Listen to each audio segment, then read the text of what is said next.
Okay, man, are you ready to go? I'm ready to go. Now, come on, now crank this motherfucker up.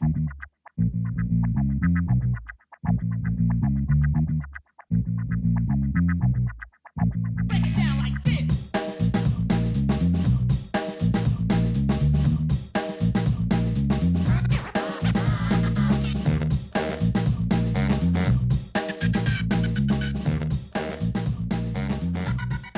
Hello, Internet. Gino, that Pinguino Greco here again with another episode of Deep Listens. And today it is time to get back into the Final Fantasy trading card game because Opus XIII, unfortunately one of the most cursed Roman numerals in the Final Fantasy series, Opus XIII has come, and it has brought with it many new cards, more multi-element cards, new color combinations, all sorts of stuff going off.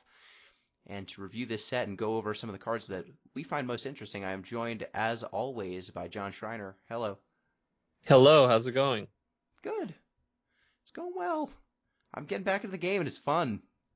Yeah, there's a lot of online play happening right now. We feel like, somebody put it this way, so I can't take credit for this phrase, but someone said to me it feels like we're in a little bit of a renaissance of kind of just like people getting back online and just jamming games with each other in like just a friendly way, and it's really cool. Yes, and I will say, like, Octagon turning things around very quickly, big improvement over years ago. FF decks having the ability to play inside of the tool to a certain extent. Like, this game's online support has gotten much better in the last year or two that I've been playing online, and so it's just been a big improvement. So before we get into this, just a reminder, you can get in touch with the show at Deep Listens Pod on Twitter, deeplistens.libsyn.com. We have our comment sections, and Deep Listens Podcast at gmail.com. Also, you can use our new vanity URL, which I believe is deep.lol. That's great. Someone registered for us. And you can also support the show on patreon.com/deeplistens, which gets you access to our comment section, our Discord, which then has comment sections, and you can talk with the hosts of the show and all sorts of stuff. And if you want to hear me just constantly talking about this card game in the Card Games channel, get in there. If you want to see my decks and stuff, that's where I post most of them. And also, if you want to play against me on a regular basis, I am constantly looking for people to play against, as John can attest. All right, so with that out of the way, and also the Giant Bomb Community Endurance Run is coming, and I'll be playing the FFTCG in that. I'll be playing a ladder of people. So that's going from April 9th to April 11th, and I'm going to kick off my stuff on Friday the 9th by playing a ladder of players in the FFTCG, including you. That's going to be fun, dude.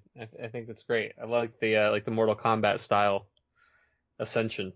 I want to be the very best, like no one ever was. Uh-oh, wrong card game. Yeah. So the plan right now is I will go up against people of increasing skill level until I face off against a Worlds qualifier, someone who went internationally to play this card game. And I will have a fixed set of decks to do so, with no overlapping cards between them. Which seems it's rough. Be very cool. Yeah, it's certainly, you're giving yourself a challenge. But that's where the fun is, right? Exactly. So without further ado, turning over to Opus XIII. So this is the most recent set coming out. Brand spanking new. Yes, it is not. If you live in the U.S., you cannot buy it yet. If you live in Japan or the U.K. or the EU, I think you can. Yeah, everywhere but here. Everywhere but here. Everywhere but NA. Yeah. Yeah. So, but it is out on most digital platforms. So if you play on Octagon, if you play on FF decks, like the cards are out.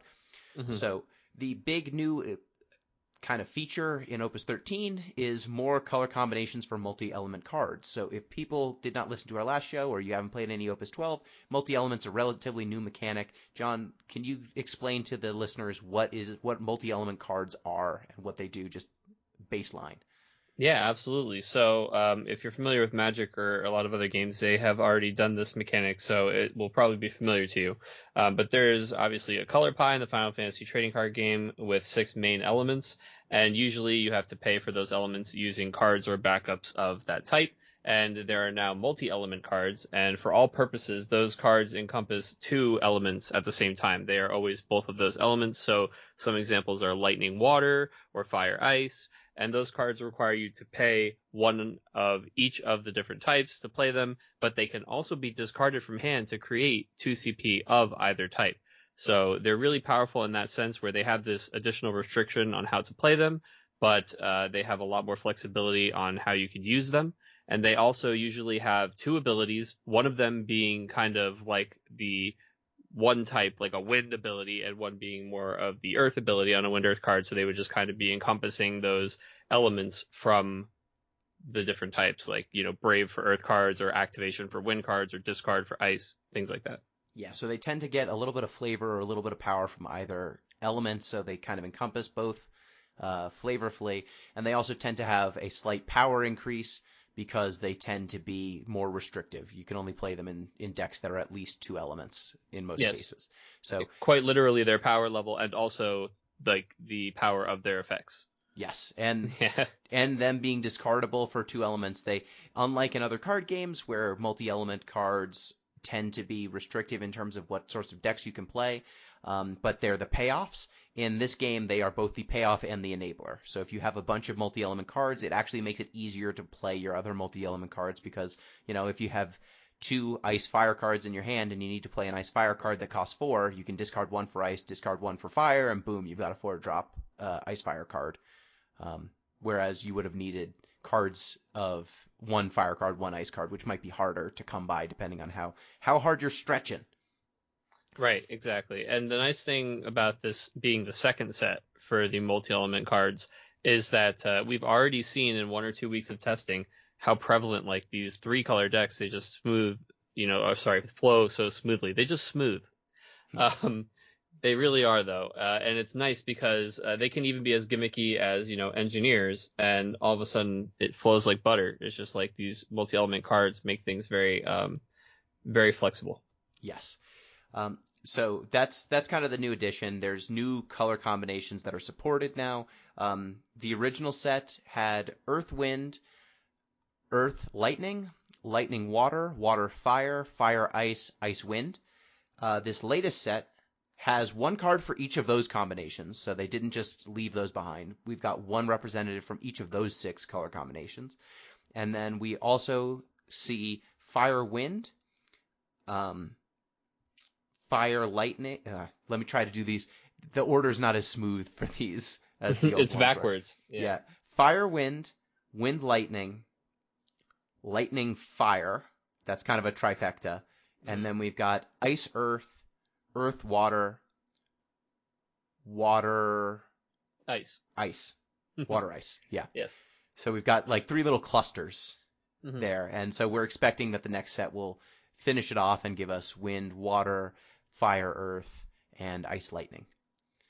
And those are like some potent element combinations for set 3. So I'm kind of a little I'm maybe worried more about those than I was about these last 2 sets because in the last 2 sets they've taken combos that maybe weren't even really playable decks and they've turned them into immediate archetypes like Ice Wind. And with this next one, all 3 of those were like very potent color combinations back when even mono decks were still pretty strong. So I think they got to be really careful with things like a Water Wind dual card. Yeah. We'll see how those go. I can't wait for that Water Wind Zidane that we already know is coming. Yeah, right. Basically, a given legend Water Wind Zidane. Yes.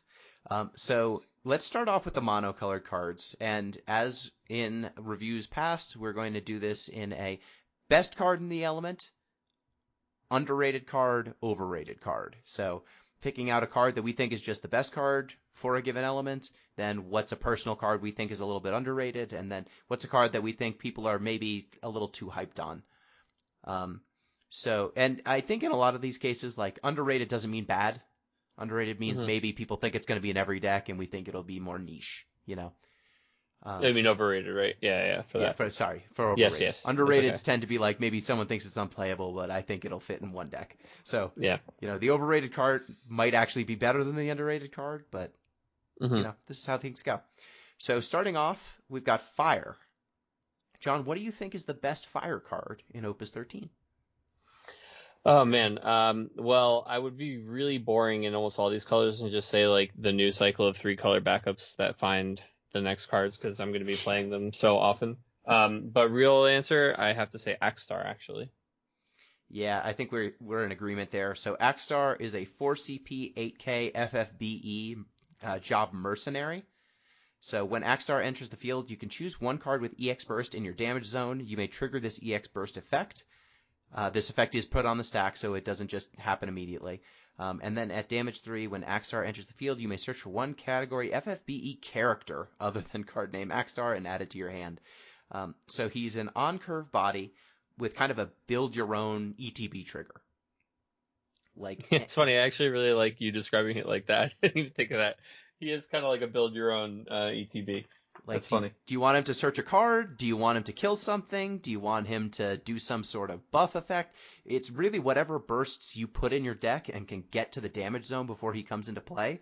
He's a toolbox, but he gets more tools the worse you're hurt, which is an interesting design mechanic. This is the first time they've had something reference the damage zone in this way, and I think it's super interesting. Like this card, I think you and I both have built some sort of fire, lightning, suicide aggro deck at this point. Yes, and it's actually been of all the decks I just threw together for that first like weekend of FF decks, it's the one that has probably changed the least and won the most since I first put them together. It's altogether much better than I gave it credit for. Yeah, suicide aggro as a style, I built a deck in Opus 12, and then as soon as I saw all the support that they printed in this set, I was like, oh, okay, we're just doing that now. Yeah, I feel Awesome. like we did play a little bit of them, right? I think yours was like a suicide aggro, mine's like suicide control. Yes.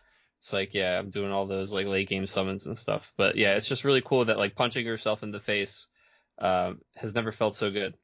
Yeah, so Axstar, because of his damage 3, there's a bunch. FFBE is kind of one of the pushed categories of this set, and he can, like, once you get to damage 3, he's searching up a character too. So if for some reason you want an FFBE backup, you can get that. You can get a monster, you could get a forward, and lightning fire being the combo that's kind of the most natural for suicide strategies. There's a very powerful FFBE card in Lightning that I'm sure we're going to talk about as the best card in Lightning, almost certainly. Yeah. And they just go together really well. Behemoth K, preview, spoilers. So yeah, I think Axstar, no brainer. Like, you want to play a ton of bursts in your deck if you're playing Axstar, but Lightning and Fire probably have the highest density of powerful bursts that really ask nothing of you in deck construction. Also, Lightning has one of the only ways to manipulate a burst to the top of your deck, so it's kind of cool. Yes. And you can, in that combo, because that was the one weakness of this guy, right? Is you have to have taken an EX burst by the time you play him, which means there's a lot of times where he's not very good, or even though you've turned on damage 3, maybe you don't have an EX burst in your damage, because you can't rely on hitting an EX burst every game. So even though you're packing the deck full, that is his one drawback, but I think that in those decks, in the decks you're playing him in, you're usually manipulating your damage zone a little bit so that hopefully, you get all his effects. Yeah, you're probably playing 25 plus EX burst to start, so you might get there naturally, and you're also probably playing Seymour, who is the card you're referring to manipulate an Odin or something powerful to the top of your damage, so that the next, time you play an Emperor Zandi or, a Dodaluma or something, or a Kuja, you're certainly triggering that Odin. And then Axstar, 4CP 8K ETB kill something is disgusting. It's unheard of in terms of efficiency. Just that alone. Like, without the damage 3. That would be a very absurd card. And it also has the damage 3. Yeah. Yeah, I think that he's just he's one that we'll see people get pretty creative with, and he will have some explosive turns for sure. For sure. And now that FFB is in every element, and since fire is kind of the most suicidal of all of the elements, you don't actually need to be Fire Lightning, but I think he's at his best right now in Fire Lightning. Yeah, I think water too, you have to make a mention because they have things that can check the top, and also Ephemeral Summoner is there. So I think water could also benefit from this guy. Totally. So, John, what do you think is an underrated Iron Giant. Yes. Iron Giant is my underrated fire card. What I've been saying to players who've been underrating these monsters is, are you telling me that if this was a 1 CP forward with 7k power and this ETB that you wouldn't play it? Of course you would. Yep. So, especially in, damage 3 is nice and early. So what this guy is, he's a 1 CP monster that when he enters the field, he deals 3,000 damage to a forward, any forward. Could be your own if you want, to do some crazy Magista stuff. and his damage 3 is he becomes a forward with 7,000 power. So, one CP 7k that does 3k on enter, and there's a couple of these guys in the different elements. I don't think he's the best one, but I do think that in the fire decks where you're kind of doing like bits and bobs of damage and kind of trying to, always add 2 pieces together to make 1 removal, this guy is just the right price and has a body attached to it at the end, so it's very, very cool. Yeah, and I would say also, like, him being category 8. Yeah, definitely relevant. Super relevant. Like, 8 is struggling to get to a critical mass for some of its synergies, and at least he contributes to it. Yeah, I mean, you have to take a hard look at almost every single one of these 1 CP monsters, because even though the effects are very marginal, they're marginal on a real body. These aren't like the tiny body, and it's not like those previous monsters we've seen where you have to choose on ETB what they're going to be. This one, it's both. It's always both, which is sweet. Great realm targets. Yeah. So for me, I think, is Selfie underrated? Do people not like Selfie? I mean, I hate Selfie, yeah. Okay. I don't know, man. I think that the second part of her card just makes no sense at all. Like, yes. That it has to be other than fire is just really frustrating, because you would wish that this would even work in multi-element cards that help you play Selfie, but it just doesn't. Oh, it super doesn't. So Selfie is a 2 CP, 5k, category 8 job seed candidate. For each forward other than fire you control, Selfie gains 2,000 power. When a multi-element forward enters your field, you may pay fire. When you do so until end of turn, it gains 2,000 power and haste. And she has an S ability, The End, which is S, fire, fire, fire, fire, and dull. And then you choose 2 forwards and break them. So Selfie does... she's a really interesting card because every single line of her text does not necessarily apply at all times. If she's in a multicolor deck, a multi-element deck, chances are fire is going to be one of the elements you're supporting. So she's not getting, like you said, buffed off of any of your fire X multi-element cards. She also can't haste them. She also, no, she can. She can haste. Oh, sorry, any it's not other than multi-element. fire. That's right. Sorry, yeah. You need to pay fire, so it's you basically got this kicker that you can apply to any of your multi-element forwards to make them get in now if you need to. Oh, goodness. But none of the firewood guys are really worth hasting, huh? No, but the fire ice ones sometimes are. Yes. And the fire water ones sometimes. Fire ice for sure, yeah.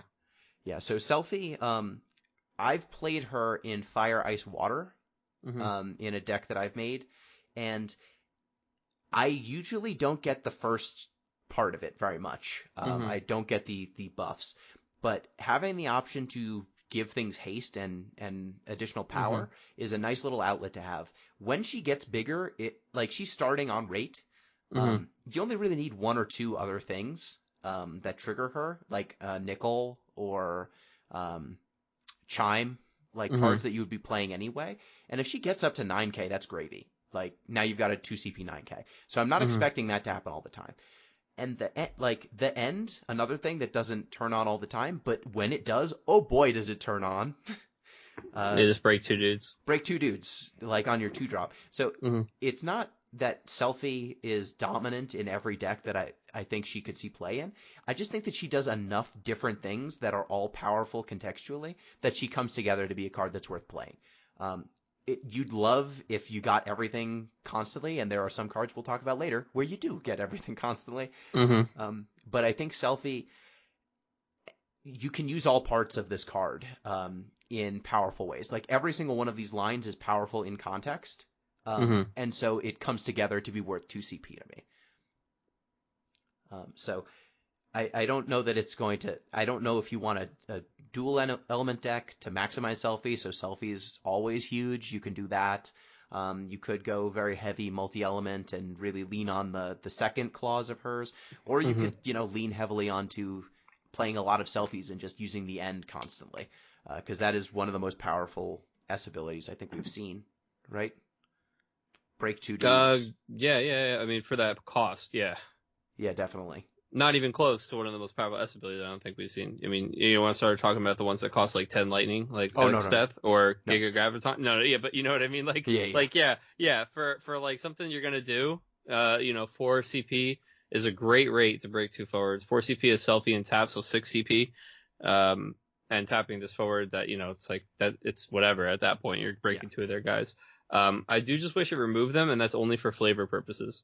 Yes, I wish because it sent the them end to a just field. gets rid of the enemy no matter what enemy it is, even if it prevents like insta death and stuff like that. It could be the final boss of Final Fantasy VIII.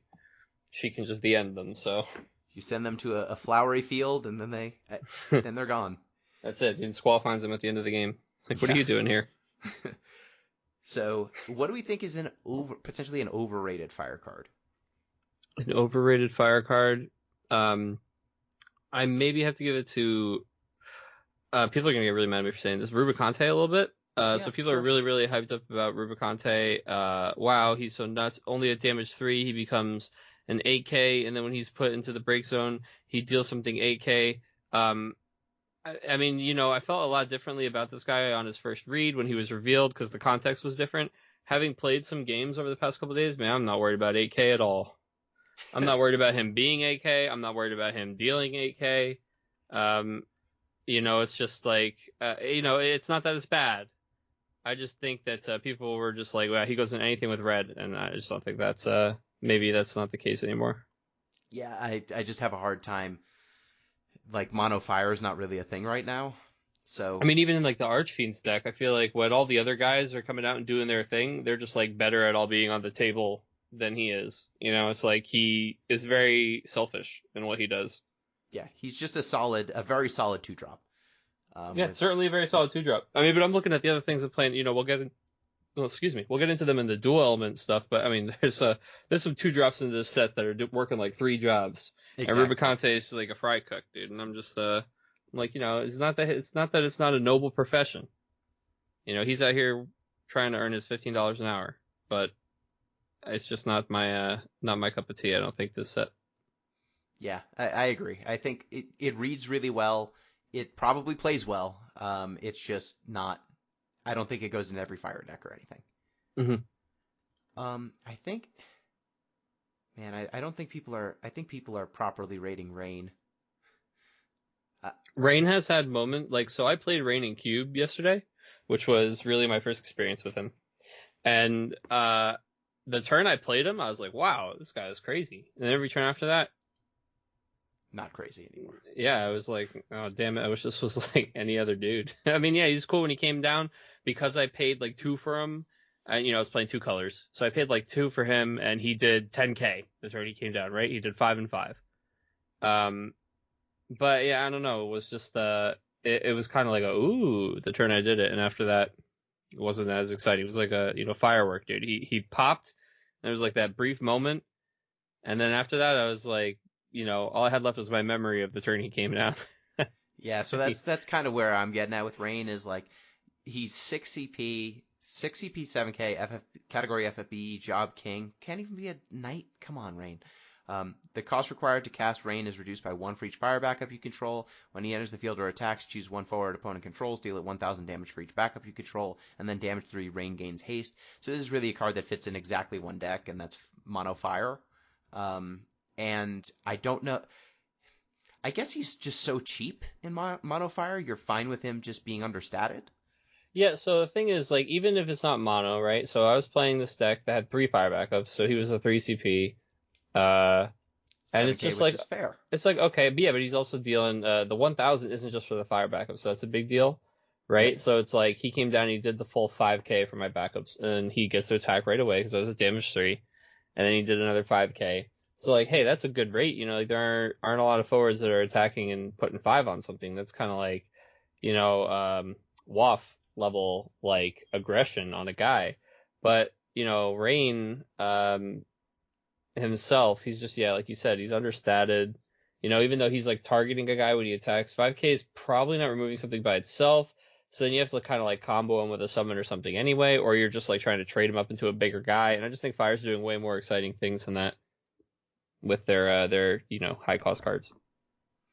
Yeah, that's kind of my gripe with Rain is that he's going to do something cool the turn he comes down. Then he's going to be dealing, hopefully 5K every time he attacks, which is pretty powerful. But that 7K body, it's just so easy to kill him. He dies to everything. And if he doesn't get a swing in, or if he only gets 1 swing in, like, that's powerful. But I don't know. Blaze is doing the same amount of damage that this guy's doing on his best day. It's like a 4 CP backup. Yeah, and this guy I mean, I know also... it's very different, but it's just, he's so bad early. And late game, is this really what you want to be doing? I don't think so. Yeah, I don't know. There's like much more explosive stuff to do late game especially for fire decks. Yeah, if I'm a mono fire control deck, I think I'd rather pay the full price for a BFA than pay the discounted price for Rain. And that guy does 10 when he attacks too. Sure does, and he's harder to kill, and yeah, and if they touch him, he does the 10 again, and yeah, it's just yeah, exactly. But I mean, hey, he never gets reduced to like 1 or 2, but yeah, we'll see. Maybe we're wrong about Rain, but I'm not feeling him right now.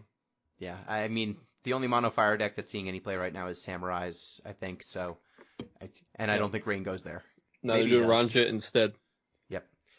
Okay, moving on to Ice. What do we think is the best Ice card? Sid Randell. Really? Okay, Yes. Tell me why. Sid Randell is a dude who prevents all auto abilities from happening when the forwards enter the field. Most of the most efficient ways to kill him, he has a 6k body. He's a 4 CP 6k. That opposing forwards entering the field will not trigger any auto abilities. And if you control a card named Remedy, he gains plus 2,000 power. So forget the Remedy thing for a second. Let's just talk about Sid. He's a 4 CP 6k, definitely understated, right? But you're playing him for this ability. He's like an artifact, right? He's just chilling. And he's saying, hey, if any of these guys come into play, they don't trigger their auto abilities. And a lot of people's efficient ways to get rid of Sid Randell are attached to the auto abilities on their forwards. Outside of like fire backups, there's nothing else. It's going to have to be an honest summon. And, your opponent is not trying to use their Alexanders or whatever, small spot removal selection they might have, because spot removal summons are not very popular. And even though they might be increasing in popularity right now, I think that's because of cards that the removal doesn't really hit Sid Randell. The removal people might start playing, right? Mm-hmm. So I think that he's a lot harder to get rid of than it might seem, just because like 4 CP 6k is this weird sweet spot. Like 6k is 1,000 power more than a lot of the things backups can pull off. And again, he turns off those autos on forwards. And the Remedy herself is pretty good. That works with him. But I've even seen Sid Randell just get jammed into anything with just like light blue cards without any of the synergies, just because, Mute can search for him and you can search for Mute with a card we'll talk about later. Just auto abilities have been kind of dominating the game for a while now. And I think that, this is one of the best ways to counter them. The Gentiana was a cool angle, but it just was so many steps before like the thing happened. Like, oh, their guy has to come in. Then you have to make the guy dull, or like make them enter the field dull with like a weird combo. Ultimisia plus Gentiana, let's go. Exactly. And like everybody tried that, right? Because the concept of like, hey, until you deal with this, you can't get, any of your autos was so strong. Sid Randell does the same thing, and honestly, they can stop the combo with like kind of the same amount of removal, right? It's just like killing a Gentiana or Ultimisia, but there's way less investment, and he has other things he can do too. And once this guy gets to an AK, I mean, he's just, just plain plumb annoying for ETBs. Just don't do anything about him. I think he's good. So that was Sid Randell was actually going to be my overrated card. Okay. I just don't. He is way more annoying than most of these other very annoying cards that they've printed in Ice. Your Veins, your Gentianas, your Garlands to a certain extent. Like these annoying Ice cards that just sit and play and statically do something annoying. Your 4 CP Vein. But my problem is the understating. I think that swinging past him, like, yeah, you don't get your ETB triggers, and there are certain decks, like, if you're a Vera Steel deck and Sid Randell's in play, you're dead. I don't know that you even play a way to kill him. And if you just don't put him in combat, like, that deck just doesn't do anything. Yeah, the Vera Steel decks did not play summons before, and now they actually have to. It's pretty funny. Yeah. Because otherwise you just lose. You just lose. Like, this boy comes in and then all of your cards don't do anything. And this is all auto abilities, so, like, you're attacking with your Sephiroth. That doesn't do shit, right? Mm-hmm. So, like, a whole bunch of stuff gets turned off. But there are some decks that you just, like, you don't care about. You just swing past them. Yeah. You just attack past them. And I think that Ice has always had a power problem, though, right? So Ice is kind of like, they want you to swing past their guys because that's how they remove your guys, right? Like, they need your dudes to be dull. Ice has the biggest problem with just like things that are standing in their way, especially if those things like killed something on their way in. It's like they just have such a hard time getting through guys and still having enough gas to like own the board, because a lot of the way that they get through is temporary, like dull freeze, right? Yep. So like they need to, just the fact that they're getting rid of all this like efficiency, like a lot of people playing just these cards like search cards and things like that. It's just like, nope, now your bodies are kind of just bodies, and it lets Ice keep up with moving them out of the way. I was not giving him enough credit when I first saw him, but having played against and with for like 2 weeks, I really came around on this guy. Okay. I am happy to be wrong on him. You know what? He might just get blown out though. When people start playing it, we might be wrong. Who knows? But yeah, and also just the fact that the TA is such a relevant job or title, Yep. and has been getting much better this set. You can protect him with Shara, things like that. So I think that that's kind of a cool angle too. So my best card was actually his wife. There you go. Yeah, you think about playing like 6 Sids in your deck just because you get so many damn searches. Yeah, so Remedy is 3 CP, category FFTA, Job Queen, 7,000 power. When your opponent searches for one or more cards, your opponent discards a card from their hand, and when your opponent discards a card from their hand due to your summons or abilities, you may search for one card named Sid Randell and add it to your hand. So Remedy, 3 CP, 7K, on-curve body. She's searchable with Mute, same as Sid Randell. But she puts your opponent, I think, in as bad a vice as Randell in a lot of ways, and she sets up the Randell. Right. So almost every deck has searchers for backup line. Most decks play, like 3 to 6, sometimes more. That's just normal, their normal backup curve. There's usually at least a few searchers in their forwards as well. And Remedy just puts you in a spot where if you elect to search, you go down 2 cards worth of card advantage. You're discarding, and then Remedy's getting a Sid Randell in place. And most of those Sid Randells are good cards. Like, I don't think that the new Sid Randell's a bad card by any means. So just having that ability, and then Remedy gets, I think, a lot scarier when you're forcing your opponent to search or presenting your opponent with an opportunity. So like the 2 CP Prish from Earth, she allows you and your opponent to search for a 9K. So if they take you up on that opportunity, Remedy gets you. So you can turn these symmetrical effects unsymmetrical. And I think if that keeps happening, if we keep getting the ability to inflict searches upon the opponent, Remedy just gets better and better. Yeah, like I said, I saw the game that I saw her first played in. I was like, man, this guy wants to put like 3 more Sids in his deck. Look at that. By like 3 turns of her being out, we'd already searched all 3 times. It was very cool. And it's also worth mentioning her second clause, searching out the Sids, is on any discard. So it doesn't matter if it was an Edward that entered play, a Bookaboo, like whatever you want, it will trigger Remedy, which is powerful. Like, draw a card every time your opponent discards is savage. Yeah, I mean, again, it usually max of 3 times. But yeah, it is very savage. And it is only once per turn too. Just not that those things aren't good, just the only caveats on her there. So it does give you this like time where there's a lot of turns, like at least 3 draws where you have the potential to pull those targets out of the deck, which is a little bit of a downside. I wish that one of the Sid Randells had like an S or something, so that it made sense to play like a 4th or 5th. Yeah, and you can split. Like, you can go with the 4 CP Sid Randell. I mean, they're both 4 CP, I think. You can go with the old Sid Randell and the new one. What do you think is an underrated ice card? I think Charlotte is an underrated ice card. That card's so good. Charlotte is very, very cool. I think Charlotte is not getting as much attention as she deserves.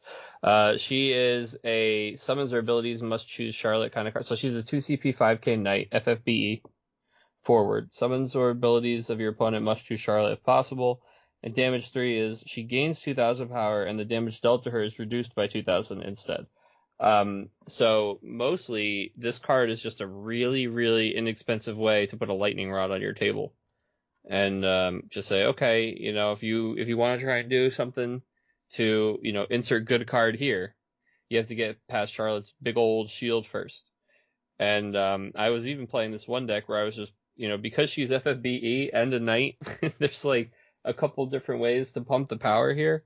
And I wound up having her as like a 10 and 11K that like couldn't be killed because she takes like 2,000 less damage, like all this crazy stuff. Not that I think you should be running 3 anthems on your backline, but that was very much an extreme case. But Charlotte just having that first line of text and otherwise being just pretty efficient and somewhat tanky is really, really cool, especially in Ice where you put down, see, like Bane, Sid Randell, these cards where you're like, okay, yeah, you do have that summon. Well, guess what? You got to kill Charlotte first. It's just, it's really, really annoying for them to deal with. And it's really a low investment for you to put something down that's certainly going to probably cause more than 2 CP worth of pain. Yes. And I think that for Charlotte, once we get the lightning ice and you can go lightning, water, ice, knights, I think that's going to be possible in the near future. Her having Job Knight just makes it all the more interesting. Like getting Laswell involved because he's a knight. Like Ice was always the secret 4th or 5th knight color.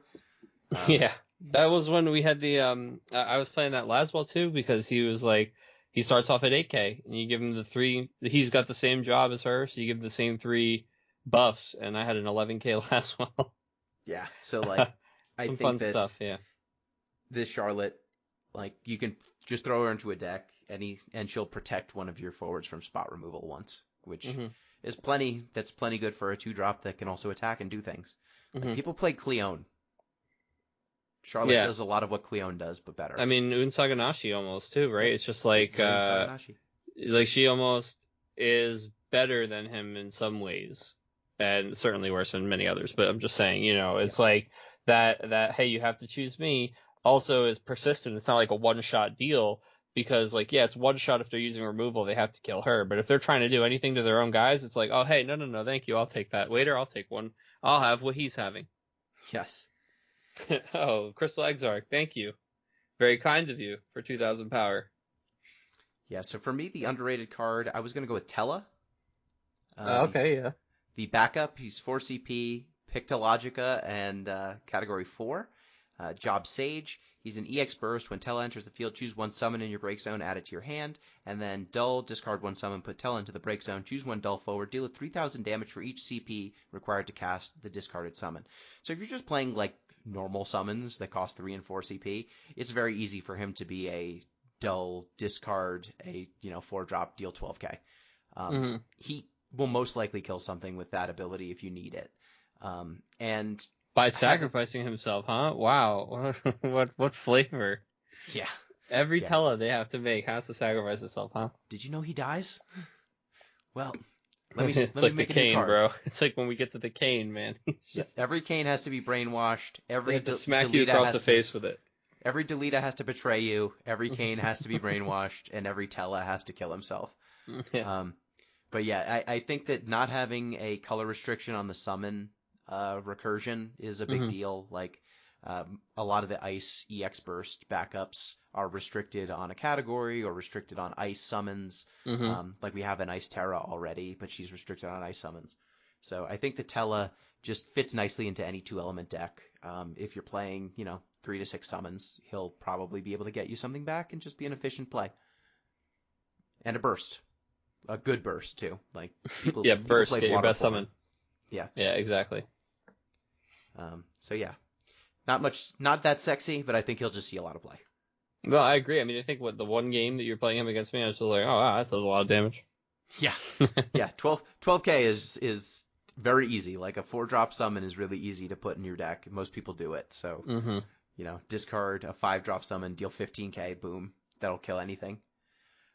So what do you think is an overrated Ice card?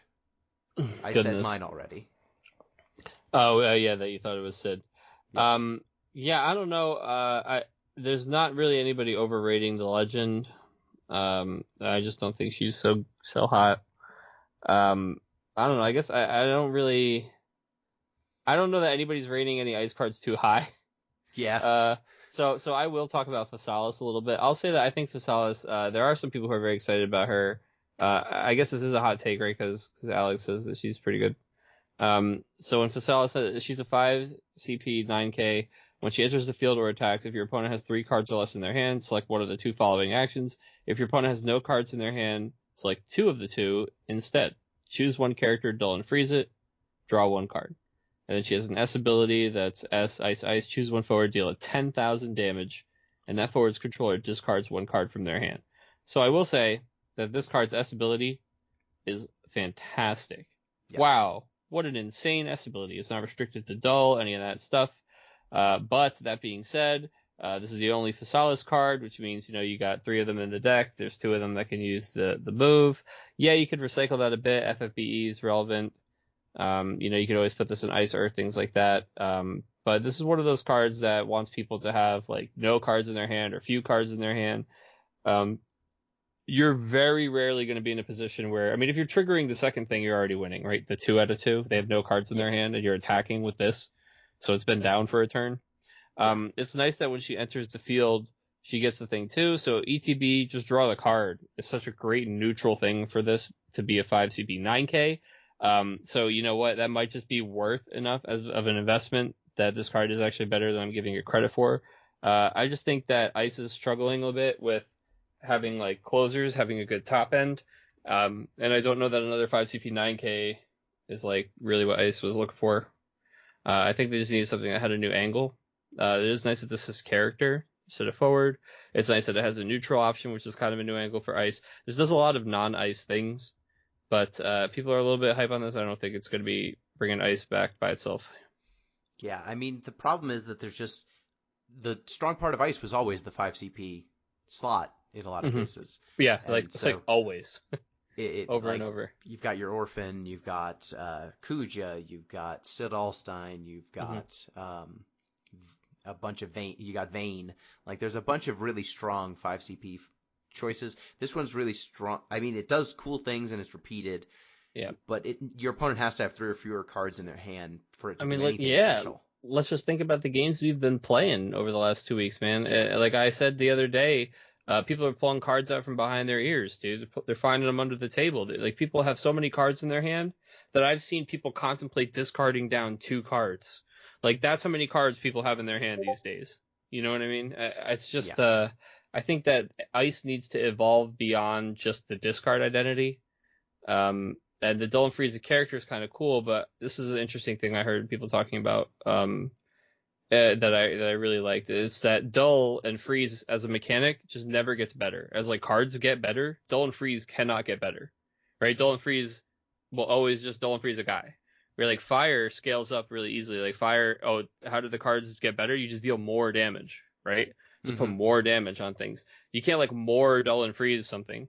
It would have to be like, Dull and Freeze it for 2 turns. Hyper right? They would freeze. They would have to start putting Dull and Freeze it for 2 turns or something on the card, It's just like, it's a mechanic that's difficult to scale up as the power level of cards scales up. I think that the only way that they can scale it up, we've seen, especially in this set, is that it says character now, right? Yeah. But, while that's nice to kind of hit the backups and stuff and to be able to do something if they don't have anything on the board but are holding all the cards in their hand, always Ice's problem.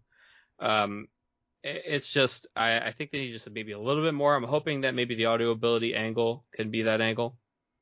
Yeah. But we'll see. All the prison effects. Maybe the prison effects are enough. You just assemble enough prison effects and it's annoying enough. Well, it's supposed to be the control color, right? And it was for a long time. Right? Turbo and all these other type of Ice decks, the Sephiroth, and Opus 8 was just running rampant. 7 actually is sorry, I think. But, just nowadays, discard, I'm not really as worried about it. It's the auto ability stuff and those other kind of prison type effects that are much more controlling these days, and I'd like to see more of those. Yep. So moving on to Wind, what do you think is the best Wind card? Oh man, should I meme a little bit? Go for it. What I think is the best Wind card. There's a lot of like middling and like kind of okay Wind cards of this set. People are probably gonna say Char. I say Sid Hayes, dude. Sid Hayes is my pick. This is my pick, bro. Sid Hayes is a 4CP AK engineer. When Sid Hayes enters the field or attacks, you activate all the job engineer you control. And you can tap and choose 1 forward other than Sid Hayes. It gains plus 1,000 power for each job engineer you control until the end of the turn. I say that this is the card, right? And I don't mean that whatever engineer jank I'm doing right now is necessarily why, right? Sid Hayes is a card that only gets better. And there are so many prominent engineers in the Final Fantasy series that we're just going to keep getting engineer cards. they seem to really like to put engineers on backups, and they also seem to really like to do counter type things with engineers. The FFCC backup SID removes counters. The Gestalian Empire SID engineer backup adds counters. So I think that, especially because they're getting more and more, counter type cards, and the fact that this activates all engineers, like this is ready to explode, dude. This is a powder keg, I think, of potential. It's a lot of free CP. Even in the decks I've been playing, like, I've had so much CP that the deck's problem is, what do I spend this on? Like, I need more mana sinks. I just think that this card is so cool, and he enables a lot of neat stuff as time goes on. Yeah, totally, and he's just really efficient. He does a lot of what you want him to do. Activates himself on attack, like, that's really cool. Yep. Yeah. There are always more SIDs to be had. Always, dude. I mean, give me a couple more. There are some sets that don't have good cards. Let's get those engineers. Let's get them into their colors. And that's the other thing, is when we start to talk about all these like multicolor decks, the engineers actually do a pretty good job themselves of weaving between the colors and kind of helping you fix those. Yep. So for me, I mean, Shara's obvious, right? Not I feel sexy. I feel like you were gonna say Shara. I had to kind of let you do it, right? I mean, not sexy. I don't know. That card looks pretty damn good. It full art's looks pretty great. cool. Yeah, it's 2 CP 4K, category FFTA, EX Burst. When Shara enters the field, choose one card named Ritz in your break zone, add it to your hand. When a category FFTA character other than Shara enters your field, place one Viera counter on Shara, and then remove one Viera counter from Shara, choose one FFTA character. It gains this character, cannot be chosen by your opponent's summons or abilities until end of turn. So Shara is just straight up, you put it with the Marsh Ritz combo, which was dominating Opus or two ago. Shara just gives you more looks at Ritz. Ritz is the power card of that combo. And Shara will EX protect burst. Ritz. Yeah. Like, protect why? Ritz, and it's a burst. Like, it's EX burst, get Ritz back. contextually so incredibly strong. Like, yeah. Ritz is one of the best things you can do in Wind. A card that protects it and gives you more looks at it is just good. I think the only thing that holds this down is if potentially Ritz is too slow or Ritz is not good. Shara is exactly as good as Ritz is, because they will always be together, which is flavorful. Yeah, I mean, you know what? She is exactly that. She is the perfect enabler. Just keep putting Ritz back in your hand. Keep doing the Ritz thing. Ritz is the one you want. Ritz is the most important card in the entire FFTA, which is kind of funny. Really, you feel like Marsh should be the most important card. Like, everything should center around him and getting him into play. Instead, no, it's what most players really felt, dude. You want to get that Ritz. You want to get all the way to the end game and get the secret characters. Yep. Yeah, so Shara, just like exactly as good as Ritz is. Thankfully, Ritz is very good. So yes, very, very good. They go together. What do you think is an underrated win card? I hate to keep picking these monsters, man, but Ochu's got to be nuts, right? Yep. Most definitely. 1 CP, category 8, job Ochu. When Ochu he knows enters what the he's field, about. He knows what he's about. When Ochu enters the field, choose up to 2 backups, activate them, and then again it becomes a 7k forward when you're at damage 3.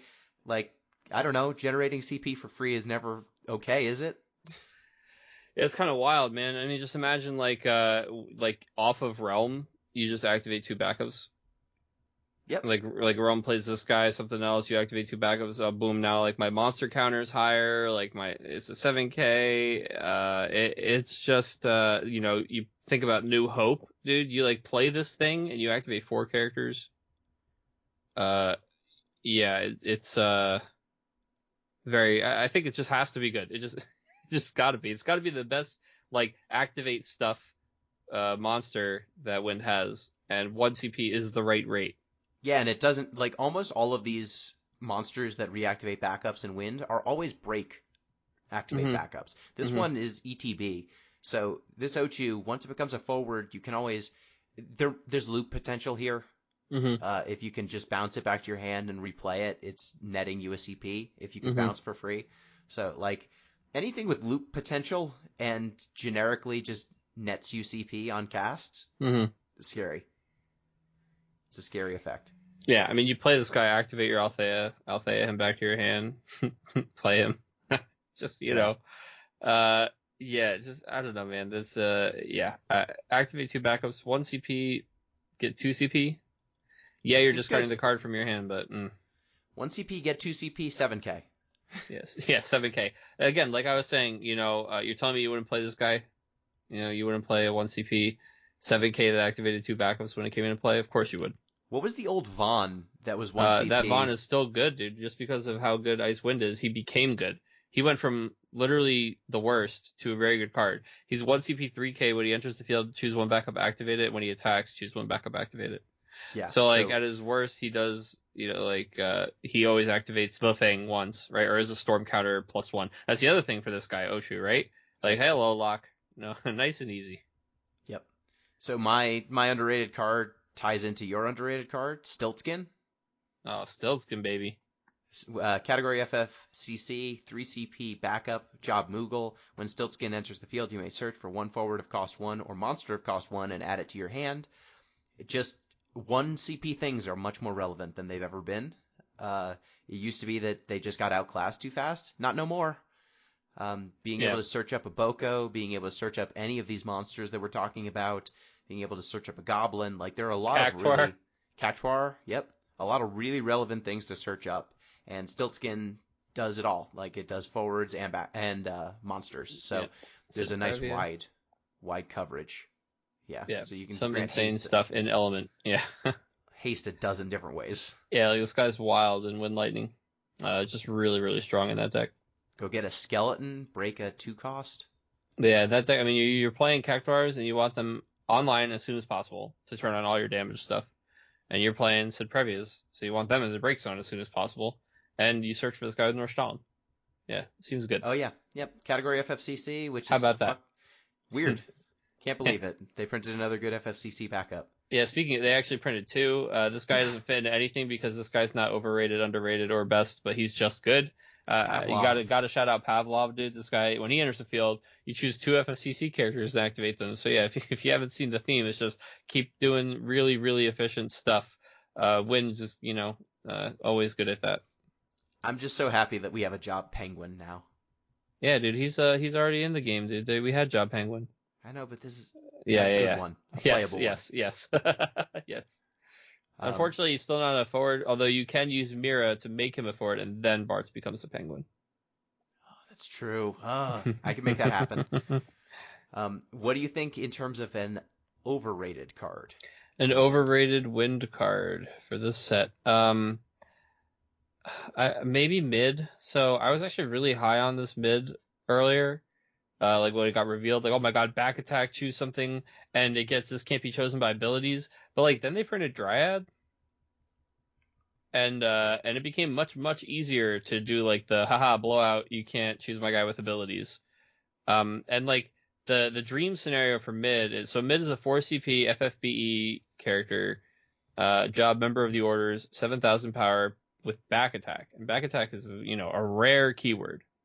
Back attack means it's basically flash. Like you can play this whenever you would be able to cast a summoner ability. When mid enters the field, choose 1 forward other than mid you control. Until the end of the turn, it gains plus 1,000 power, and this forward cannot be chosen by your opponent's abilities. So the idea was like, oh cool, this card pops in, and it like protects somebody because it buffs them up, and they can't be chosen by abilities. But the more I think about this card, it's like basically only one of those 2 things is ever going to be relevant when you do it. It's never going to be like a 3-for-1 kind of thing. Yes. I plus 1,000 to block, and also I stopped this other thing. Yeah, like it's not gonna happen. 4 is pretty expensive, and the fact that we got like a way better back attack trap that does more for half the cost in this set, and then also the fact that we got something that costs 3 less that protects the character, and 5 damage protects all your characters and draws a card. It just made mid like look worse and worse as more cards got revealed, and I think it went from like really cool to pretty middling. I agree. Mid, I wish I could find a place for mid because I love back attack, but like you said, you're never going to get the 100%. You're never going to use all parts of the buffalo. You're either going to blow and that someone 7K out. Feels real bad, real bad. You're never going to ambush block with mid and feel good about it, I don't think, unless your opponent's doing something really wacky. Like, haha, my surprise 8K block. They're like, okay, sure, you killed my sub 8K thing that probably I'm playing for its ETB. Like, You got me. You killed my nickel. I got careless. You got me. Yeah. For me, I think overrated. I don't think this card is actually overrated because I don't think anyone's going to play it, but 8. The Class 0 Cadet, 3 CP, Dissidia Final Fantasy in Type 0, Class 0 Cadet, 7k power. The cost required to cast 8 is reduced by 1 for each job Class 0 Cadet you control, and when 8 enters the field, if you have cast 2 or more cards this turn, 8 gains haste until end of turn. 8 is exactly as good as Class 0 Cadets are, and they aren't good. The end. Just the end. Cut. if you can get three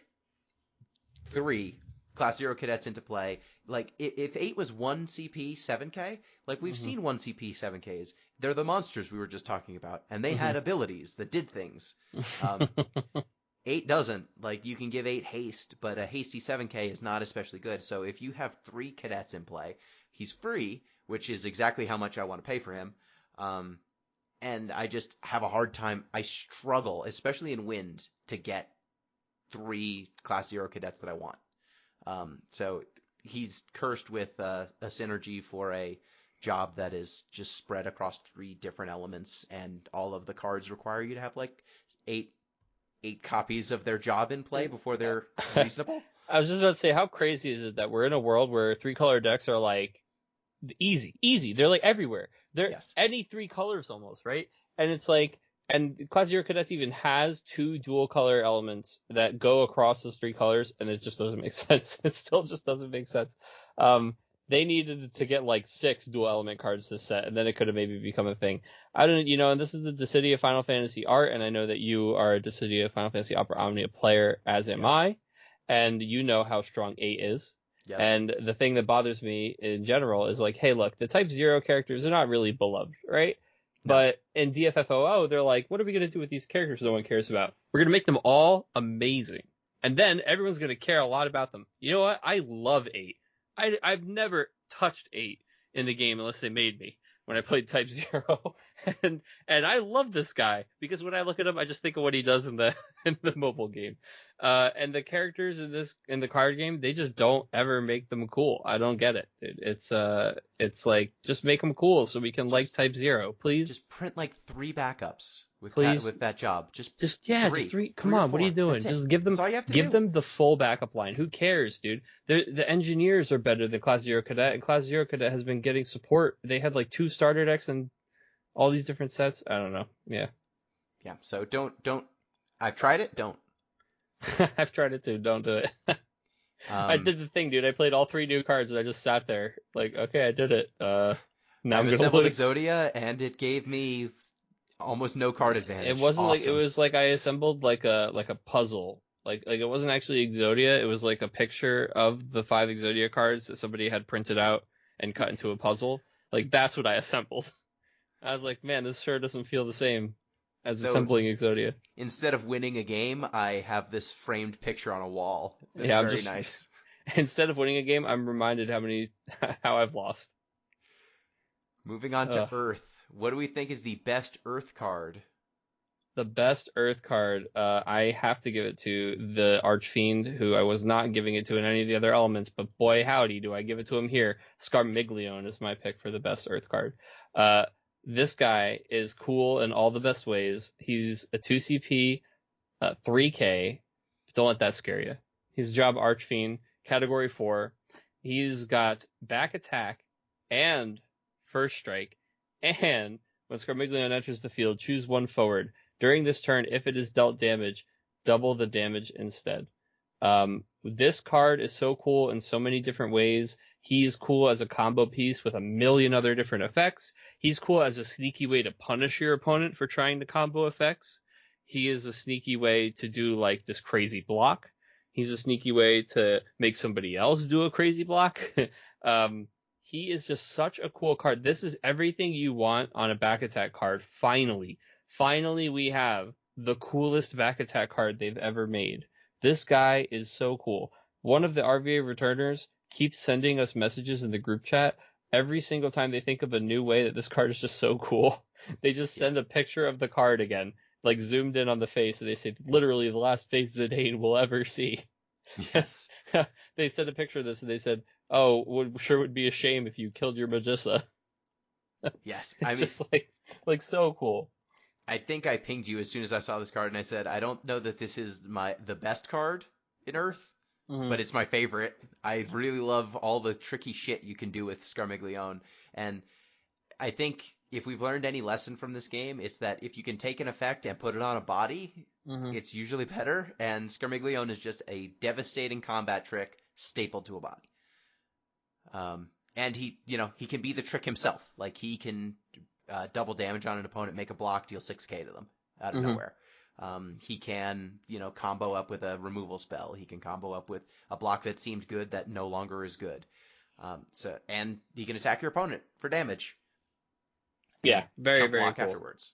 So yeah, super neat. Yes, does a lot of cool things. It's a shame that when Golbez dies, he can't allow Barbarisha and Scarmiglione to combo together. But what can you do? You can't have everything. I think for me, the best card is probably just Booneville's. Booneville's, yeah. 10 CP, 10k, category 13, job god. He is a god. The cost required to cast Booneville's is reduced by 2 for each backup of a different element you control other than multi-element. At damage 3, Booneville's gains Brave, and he can attack twice in the same turn. And then at damage 6, when Booneville's attacks, choose one character, break it. So, because multi-element decks are now running amok, 3-element decks are very easy to make and very powerful. I think Booneville's just is 4 CP a lot of the time. 4 to 6 CP. And 4 or 6 CP for a 10k that at damage 3 just mauls your opponent. And at damage 6 is just absurdly strong. I mean, he's attacking twice, so when he attacks, choose one character, you're just breaking 2 things a turn and attacking them. So I just think he's just a big dumb body that's undercosted. That's it. That's fair. He's always 8. He's always cost 8. Because at least Earth is one of them. It's pretty easy to get him down to 4, and getting him, he can go down to 0 too if you want to go all the way. You can. And there are some tricky ways you can get extra elements in there, like Necron can turn a backup dark. Like Chaos and Cosmos produce other stuff too. It's just like they kind of count. Exactly. So like getting him to 3 or 4 discount is actually not hard, I don't think. 3 or 4 elements worth of discount if you want to try even a little bit. Not really sexy, I don't think. Just a big dumb You don't think? idiot. Look at that card though. You don't. It's not a sexy god to you. Look at him. Look at those abs. I guess he is a sex god, but it's just yeah. I just always am really I prefer the nuance, like a Scarmiglione. When you blow someone out with that, you're sipping fine wine. You get to feel really smart. when you play Booneville's, it's just like, here's a 10k and I paid 2 for it, and it's gonna beat you to death. Is he though? Go ahead, ask me my overrated card. What is your overrated card? Booneville's. Okay. Booneville's is you could basically just erase everything that's on his text except for that he gets cheaper. This guy is he's the most intimidating looking black belt I've ever seen, dude. This guy is like when you have, the movie Blazing Saddles? Yes. You know when they make that like town out of cardboard and the guys roll in, they're like, wow, this town looks like a real town. And then they poke it and then they realize there's actually just nothing there. That's Booneville's, bro. This card I have played, like I'm playing so many element backups just all the time because like you said, these multi-element backups decks are everywhere. I've slid this guy into the 3-color Sarah decks, and I was playing Booneville's for 2, for 4, 10k, and I'll tell you what, man, whether it's me playing it or whether it's my opponent playing it, I think I've seen this guy attack 1 time. It's like weird how good he like reads, and then you realize that until damage 3, he's really the most exceptionally vanilla thing you could do. Oh yeah, he's just a big even at damage 3, like, he's really slow because, he's not going to get hasted. And then you're like, well, I could haste him, but like, hold on. I mean, there's don't way better stuff to do like that, right? So it's like, if you're going to do that, haste a BFA. Yeah, what's weird to me is like I put him in and he does the thing. He comes in cheap. He comes in and he's this big guy. oh, what are you going to do? You're not going to be able to power check this guy. Well, turns out, yes, you are. 10k, that's happening left and right, dude. There's 2 CPs that become 10k that deal a point of damage and draw a card, starting from the minute they come down, kind of thing. Like, it's just like, all of a sudden, people were playing him against me, and I was playing, like, the other deck, the lightning fire deck. I'm just like, kill him. They play another one, I'm like, kill him. Like, he's just so much less threatening than things like the lightning card we're going to talk about, the water earth cards we're going to talk about. I was one who was like, yeah, dude, this guy can get crazy in the right deck. And I saw people both playing, like, quote unquote, the right deck. Like, I made 5 Moogle backups and all tap for different, right? Like, literally get him to 0, right? I played against get him to 0. But I also found that, this guy's very easy to get out for 2 or 4 in a very realistic 3-color deck. But even when I played him for 2 or 4, I just felt like I really, when I went back to the, oh, excuse me, I have these bad hiccups today. When I went back to the deck and I was looking for slots, man, it was just a very appealing cut, because, when you think about actually, like, proactive plays, he's just not really doing much for you. All right. We shall see. I think yeah. He's definitely slower than most of these other absurdly powerful cards. Yeah.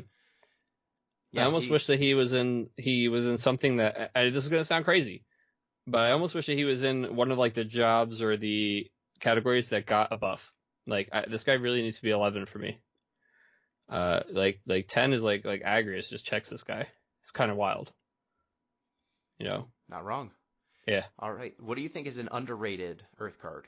Man, do I really have to keep doing this, dude? It's Abyssworm. Abyssworm, dude. Abyssworm. Hell yeah. Dude, I think people are really underrating these monsters, dude. I got laughed at. I got literally laughed at for playing Abyssworm in a deck. And Abyssworm gives a guy 3,000 power and Brave. 3,000 power and Brave! So Abyssworm is a 1 CP monster. It's just like the rest. It is 7,000 power forward at damage 3, and its enter is when it enters the field, you choose a forward, and until the end of the turn, it gets plus 3,000 power and Brave. That is so good in monks. That's so cool with Sophie, even though I originally I thought I was going to maybe have to do this kind of stuff for Sophie. Turns out she's way easier to get to 10 than I ever anticipated, so forget the Abyssworm stuff. But just in monks, think about, like, wow, really, really cool. Again, it's a body that's going to make somebody else do something crazy, and then it's still going to be chilling there as a 7,000. Think about how much, like, the monk decks want to do plus 3,000 power and Brave, but it always comes at the cost of blowing up a monk, right? Give that to Ursula, and then all of a sudden, okay, you don't have to blow up, like, the extra monk first. It's a multi-play, so it doesn't matter if you've, like, already done it. You can just keep doing the thing. I just think it's underrated, man. I'm not saying it's the best card in here. I'm not saying it's even, like, in the top 5 Earth cards. But, people are pretty spot on a lot of what's good, what's bad. And this card, people are just, like, laughing at me for even considering. And I don't understand. Like I said to them, you're telling me if a 1 CP card had 7,000 power and had that ETB, you wouldn't play it? I don't know, man. The other 1 CP cards with ETBs are like Sid Previa. He's got 2,000 power. Yeah, and I think Abyssworm, like, people played Noctis backup. Like, the one that gives plus 2,000 power and Brave to Category 15 characters, and we're happy about it.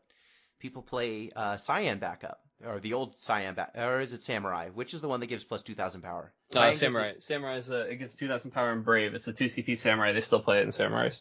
Yeah, and it's one of the standard units. The Cyan gives backup, FF6 guys Brave. That was like if he taps. That was seen play. So, like, those are backups that saw play. I've played the Exodus summon, the 1 CP one that gives plus 3,000 power and, like, cannot be dulled, cannot be bounced. Like, I've played those, and this Abyssworm's a body too.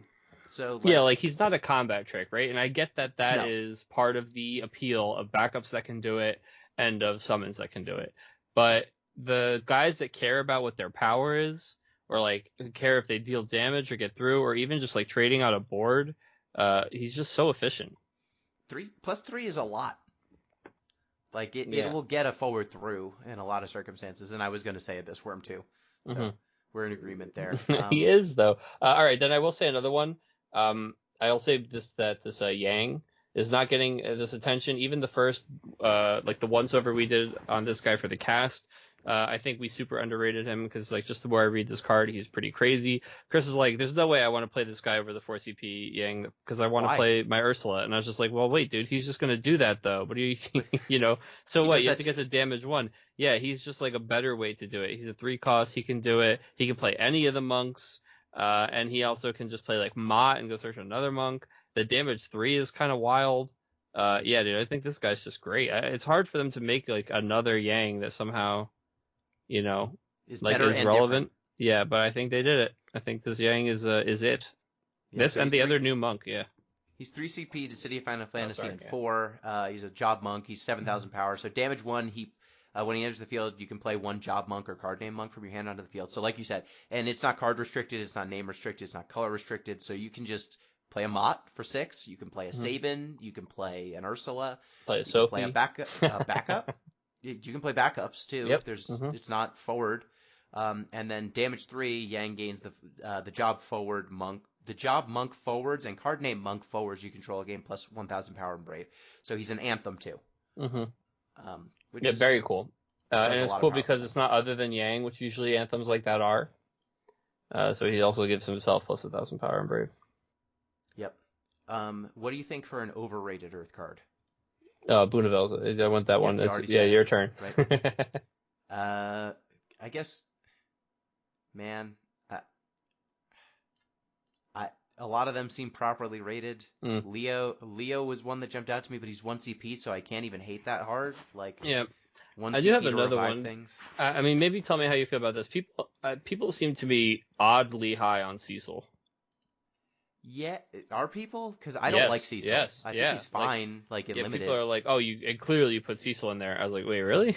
Like he's just he's like an auto include in people's lists. And I've seen people play it, and I don't know, man. I'm trying to get convinced on this guy.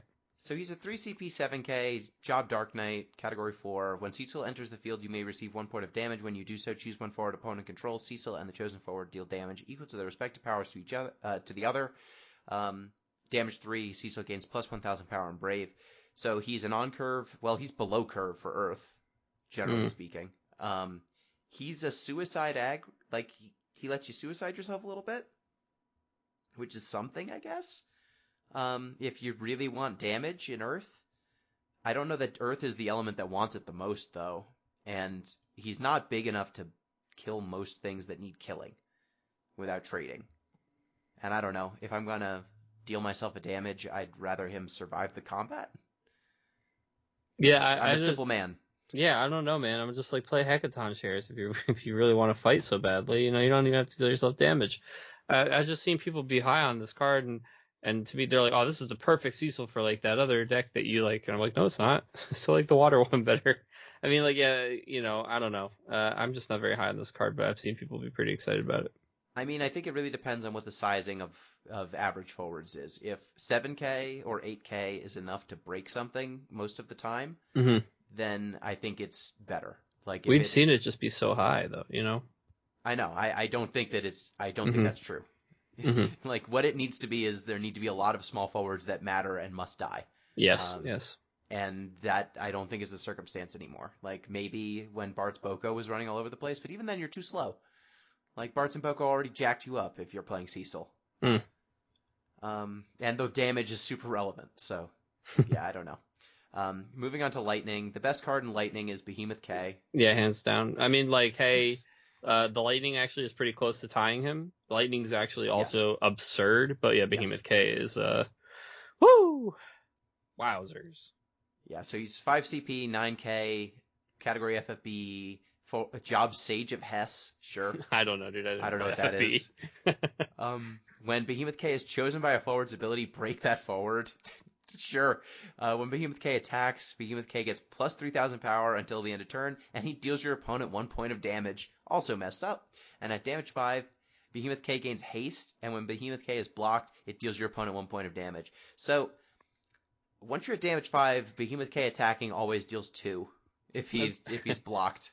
I feel like he could have just had haste at damage 5, right? Like, sure. Because he's already doing, like, your guy dies and you take a point of damage, or you take 2 points of damage. But now he's doing, like, you take 2 points of damage, and your guy dies. You know, like, it's just like, yeah, wow. I'm looking at Behemoth K, and then I look at Astinian, which was like the lightning card finisher of choice for 5 CP for a long time. Mm-hmm. And Behemoth K just like his protection's absurd. He's effectively getting through. I mean, he's always getting through for 1. He's got that Della to L text, dude. That's my favorite text. You teach people all about their mandatory triggers with cards like these. Yes. You're like, yes, you've gone into combat with Sephiroth. Well, he's dead. Yes. And Behemoth K, like, just plus 3,000 power so much.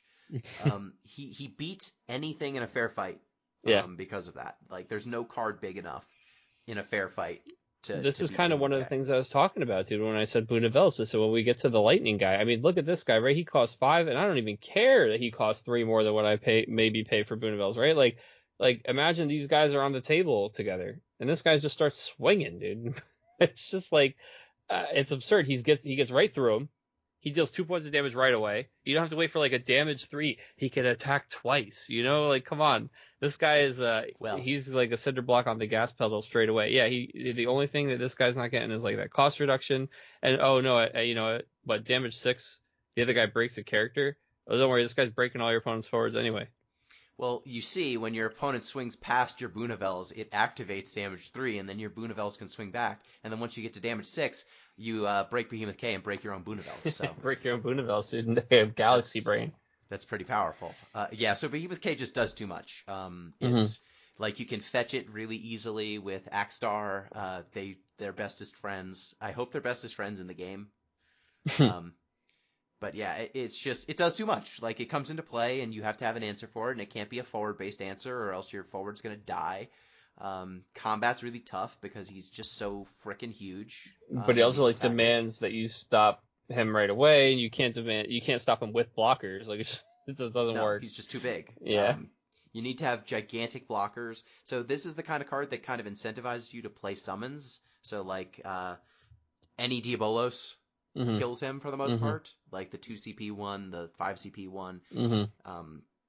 Maybe if they're solo, you can Famfrit them. Maybe problem is damage based summons won't generally kill him. So it's just it puts you in a really tough spot. Like, it incentivizes playing summons, but I think that the actual outcome, and I think you said this, the actual outcome is people are just going to get pissed off instead. Yeah, especially because people are like, Sophie is a lower investment and goes way more decks than Behemoth K does.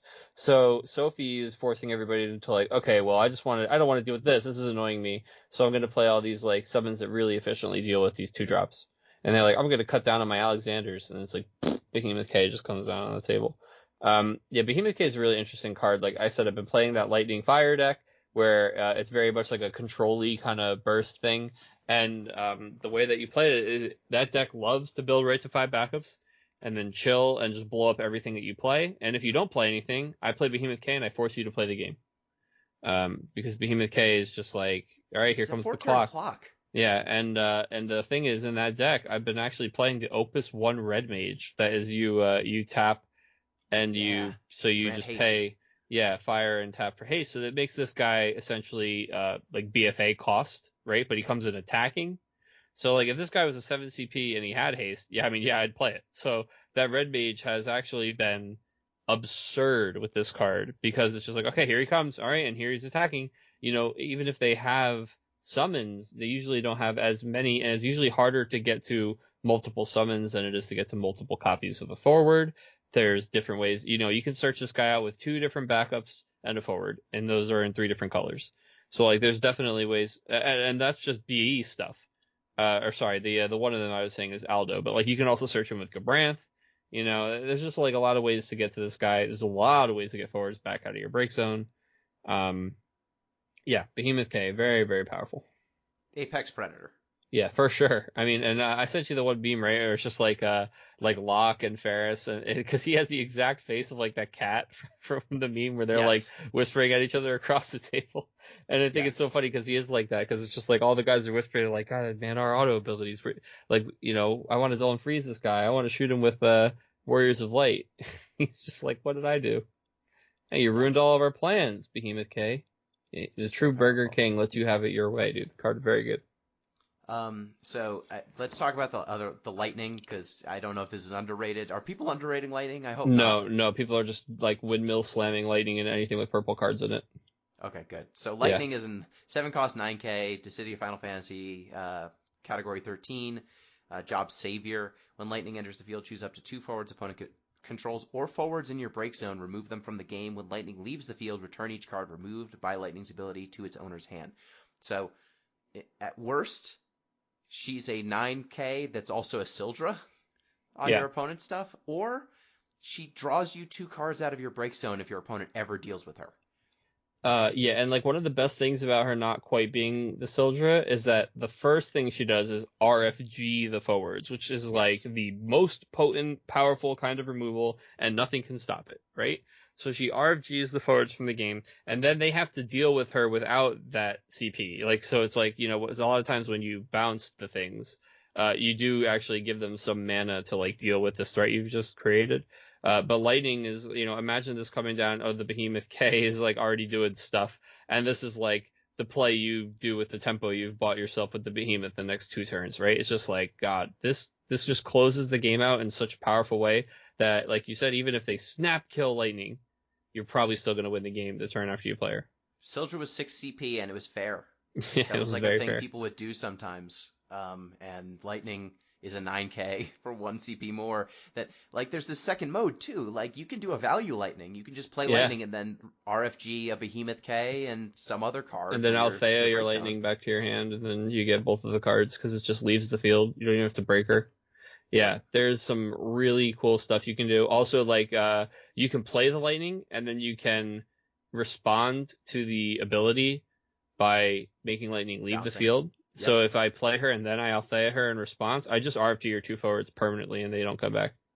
Yep, you can do the old Oblivion Rain trick from Magic the Gathering. Real nuts. I mean, Scholar backup, lightning, break Scholar, bounce lightning.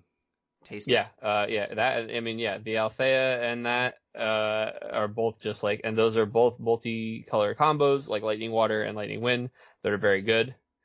This card is obscene, very strong. Yep. Okay, underrated cards. Propagator? No, not this time. Not this time, monsters. Sorry, I'm not there on Propagator. He's much harder to make a thing. I think that the difference between Propagator is the 1 CP 7K monster of this color. His thing is when he enters the field, you choose a forward and it loses 2,000 power till the end of the turn. So you might be saying, but John, you liked the cards that the Abyss Worm, where you said, it was going to make a guy get through. Doesn't Propagator, make sure that this one guy, whoever it is that you choose, can't block? I mean, like, sure. The Brave on the Abyss Worm is what makes it a much better neutral play, because if your opponent chooses not to trade the guy or whatever, like, you're probably still getting the benefit of either blocking with the forward or if the forward has some kind of ability. Propagator, I just don't think, he's weird because there's a lot of these like little lightning monsters are so close, and lightning has a lot of monster synergy that you're really keeping your eye on a 1 CP monster because of things like Urianger. I just don't know that he gets there for me. Okay, then what is your underrated card? My underrated card is this Odin, dude. I don't think people are giving this Odin enough credit because it costs 5, and they're like, man, I'm going to be a damage 5 and blah, blah, blah. It doesn't matter, bro. This guy is just a really rock solid piece of removal. Straight break is important. We were just talking about how you need stuff like this for the Behemoth K. He takes care of most things that are problematic forwards. A lot of the things that are higher than 5, they maybe have some kind of weird stuff going on anyway, so you have to solve them in a creative way. But there are plenty of 4-cost, 5-cost snowballing forwards that this guy just deals with. Also, he is the guy who will deal with whatever, if they're Renoa-ing a forward or they're comboing off a forward somehow, it's that perfect cost that any kind of forward they're flickering or comboing off of is almost always in that cost range. So of course Odin is a 5 CP EX burst summon.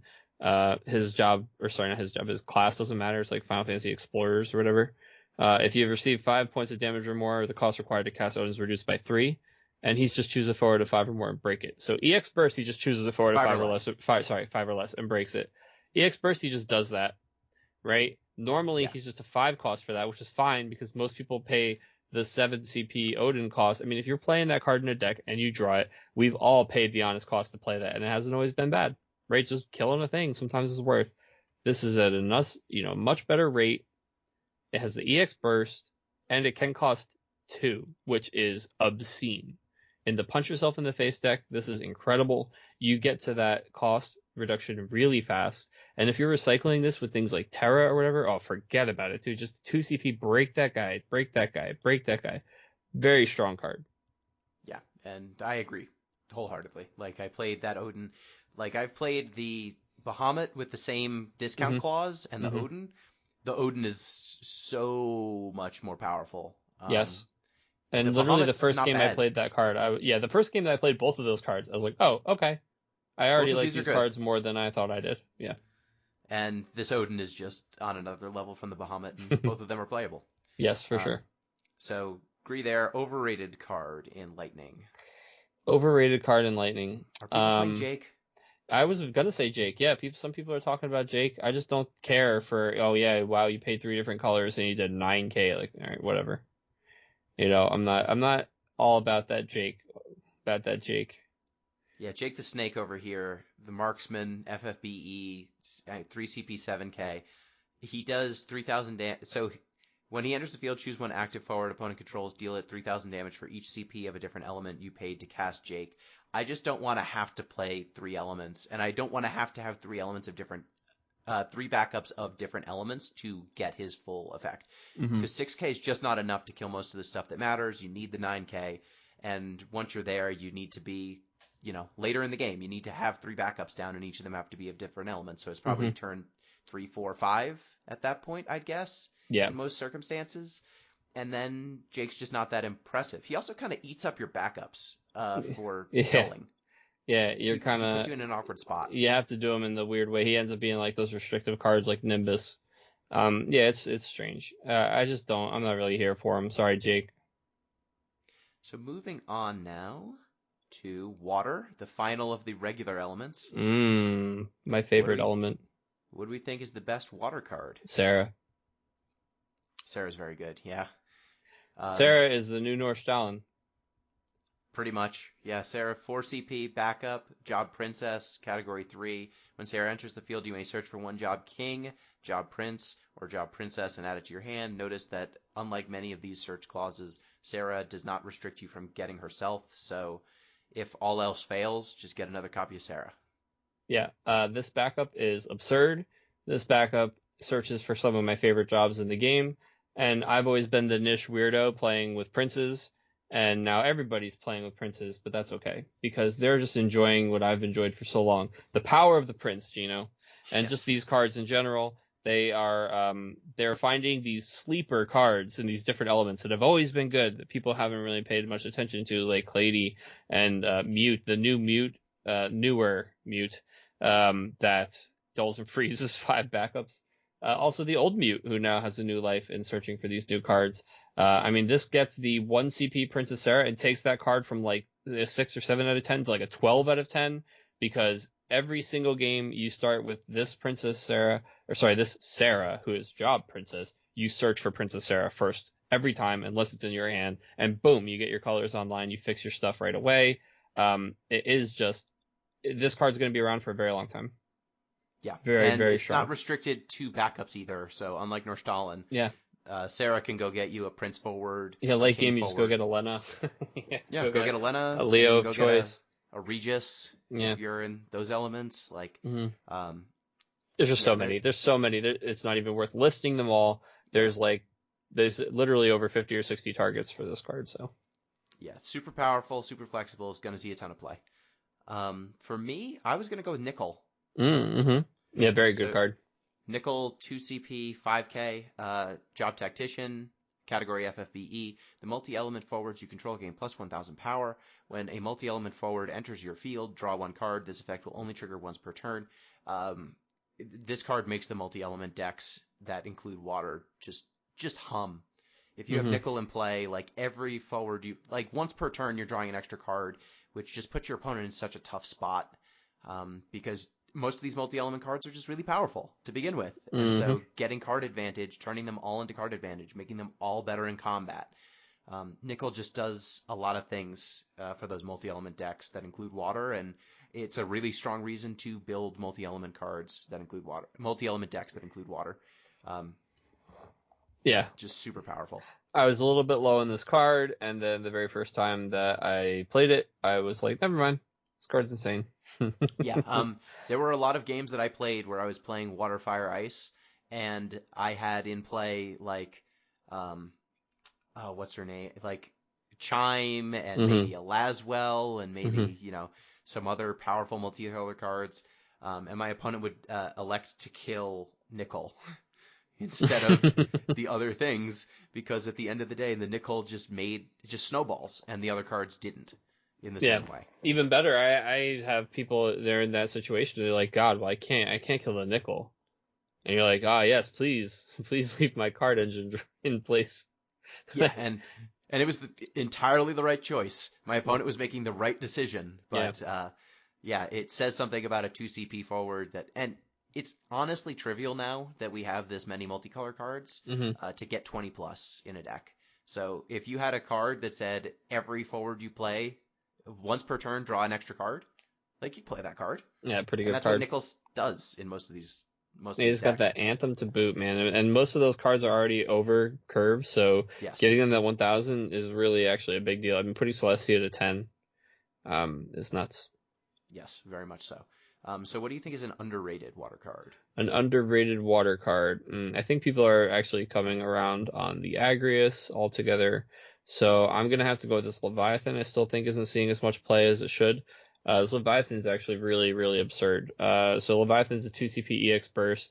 It's a choose one forward during this turn. The next damage dealt to it is reduced by 5,000. Instead, draw one card. If you have received 5 points of damage or more than all the forwards you control also gain, this forward cannot be chosen by your opponent's summons or abilities. One of the things I really like about this card, as opposed to the other cards in the cycle, is it's a 2CP. It always draws you the card, regardless of the damage clause. So, boom, instantly better than every single one of the other ones, even Dryad, right? Then at 5 damage, it does something completely separate. So it's like, you're always playing this for the first effect, and the second effect is just such an insane extra mode that you get. But the first effect by itself, like, hey, that removal doesn't work, draw a card. The 2CP Leviathan probably costs less than whatever, removal they had, whatever damage-based removal thing it was. We even see things like a board wipe, like Philia. People play Philia and they just expect to kill everything. So sometimes even just saving one thing with this is nuts. Leviathan just like protecting a lot of these cards in this deck where you're playing things like Celestia and they just can't take, or they can't be broken by things that don't deal damage. And then when they try to damage you, you cast this 2CP thing that just draws you a card back and it doesn't work. This blows out a lot of popular plays right now for a very, very low cost. Yeah. So for me, do people properly rate Cagnazzo? Cagnazzo is actually probably rated pretty low right now, and really, I think that people look at the third thing and they're like, I'm never gonna get that. But the just remove 3 water counters is pretty powerful. So you can read him off. Sorry. He's a 2CP 4K Job Archfiend, Category 4. When a forward other than Cagnazzo enters your field, place 1 water counter on Cagnazzo.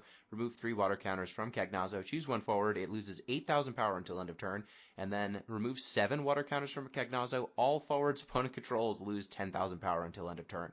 So Cag here, it's important to mention it's any forward enters the field. So you don't have to cast it. Flickering works. You also don't have to have it be a water forward.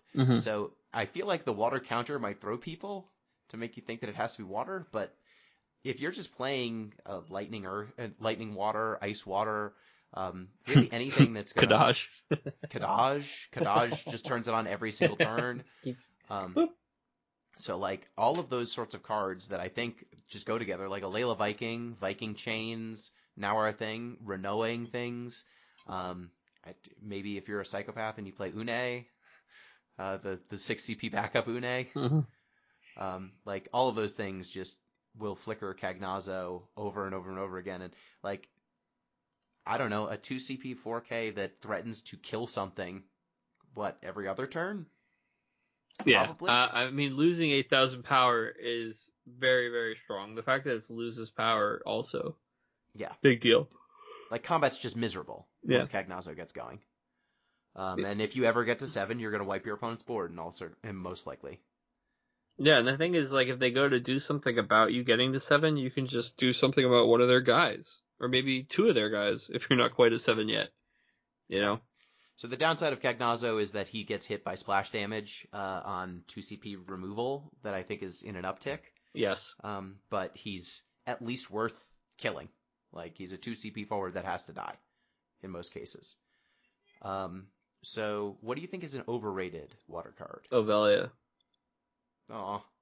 Sorry, I wish bro. she was good. I know. Me too. I do you know tried playing her. Do you know how badly that I wish that this card was good, or that just better maybe is the word, because she's as good as the category, and the category is just so narrow in the most annoying kind of ways, especially for like just the forward selection is basically limited to like 3 names. Now, hey, you know what this Ovelia needed? They spoiled this Ovelia. We were like, God, man, we just need more Final Fantasy Tactics forwards that are different than the old ones. And as soon as they showed this, I was even complaining about how all the Agriuses don't even make sense. The Opus I Agrius is like the slowest thing. At least you can make sure you get this other slow card down the turn after it, you know, and you don't want to play with the good Agrius, even though she's a 3-drop, because you want to play 3 of her in the deck. But then what did they do? They printed a bomb Agrius. And it even does something when Ovelia's in play. But it does something when Ovelia's in play. And this Ovelia costs 3. So you know what? You just end up playing the 2-drop Ovelia that kind of scratches all the same itches, except also busts this Agrius to 10, which is a hyper relevant number. And you know, you're not so worried about like Aegis or the fact that Ovelia is a 3-drop backup, princess, Final Fantasy Tactics. When a Final Fantasy Tactics forward you control is put from the field into the break zone, draw 1 card. This effect will only trigger once per turn. And then her S ability, Aegis, is just for an S and tap. Choose 1 forward you control until the end of the turn. It gains haste. And when this forward is put from the field into the break zone, play this forward from the break zone onto the field, dull. People are like, wow, think of all these crazy cards that Aegis would be so good with. And I counter, no one ever played Lunafreya. Yeah, as someone who was like, I'm going to play Lunafreya, and then I'm going to Famfrit on my opponent's turn, and I'm going to build my own Blink effect. You didn't even have to use an S ability for Lunafreya. No, but I mean, Lunafreya is more expensive than this Ovelia, and didn't draw do you a anything card good other than that. So like this Ovelia, if they printed just like 1 or 2 FFT forwards that were really good in attrition battles, dude, even if those like gets better. The 2-drop standard unit ones that we got that were just in the absolute wrong colors, like if they had just made those in lightning or water or something like that, those onion knights that become like on not even a crazy, was it damage 5, they hit like 10Ks, like 9 or 10Ks with keywords, like one has haste and one has brave, I think. Yeah, absolutely crazy that they couldn't have just put those in colors that made sense. Yeah, so this Ovelia, I think that this is a card that will only get better over time. 100%. It's starting at a place where, unfortunately, you don't really want your FFT cards just trading and dying constantly, and that's kind of what this card, you know, is built around. I will say that, attrition fight. Gino, as a Final Fantasy Tactics fan myself, and I know you are as well, this card scares me, because I think that if they think that this card, first of all, they made this an L. If they think that this card is like that good, or oh wow, this is like a really nuts piece of the Tactics thing, it worries me that they're gonna like continue to be restrictive with what they print for Tactics forwards, like that they would be afraid to make something that's really like that good. I mean, maybe the Agrius is kind of like actually so nuts that I can't also think that, you know, I can't think that this Agrius is so nuts and hold that same belief when I look at this Ovelia, but I just have a hard time with this Ovelia, man. It just feels like they must have known how much this wasn't really going to do for the deck. You know, maybe I'm just wrong, but things just seem so fast, and that seems so slow. Yeah, you just need to get into an attrition battle, and there just aren't enough FFT characters, like, to do that. Like, yeah, you'd want to jam your deck full, man. You want to be like drawing 1 card a turn, right? Like, every time something dies, I want to draw a card. That's the kind of the investment this should be giving you. And yeah, especially in water, right? There's what, 1? Yeah, it's just there's 1. There's a standard unit. I'm sorry. Yeah, there there's are mimes, and then there's that's it. right? The other ones are backups. The Geomancers are backups. Is there one Geomancer forward? Maybe. I don't know. There are two different. There's a Geomancer forward. There's a Mime forward. There's two Mime forwards, I think. Two Mime forwards, yeah. Yeah. There's the Boogle and the regular one. Yeah, it's just yeah, it's tough. They're all from Opus XI. They're like two, man. They're not competitive, let's say. They weren't even competitive like when they were new, and they're 4 years old at this point. So yes. It would be cool to see a new slew of Final Fantasy Tactics Standard Unit forwards. Sure I'd be into that. I'd be really into that. But yeah, that's my overrated card. Okay, so I agree. I mean, I played I was her. like, what's your overrated card? Oh, no, I agree. No, yeah, did you try it, right? You're like, come on. Well, it's got to be. I'll try it. I mean, the problem is just that, like, this Ovelia, I did the thing, right? I shoved in even more tactics characters than you, I think, did. Than I would dare, yeah. Than you would dare, and then it turned out that the tactics characters were really strong and, like, put me at advantage, and then none of them died. And so this Ovelia was 3 CP, do nothing.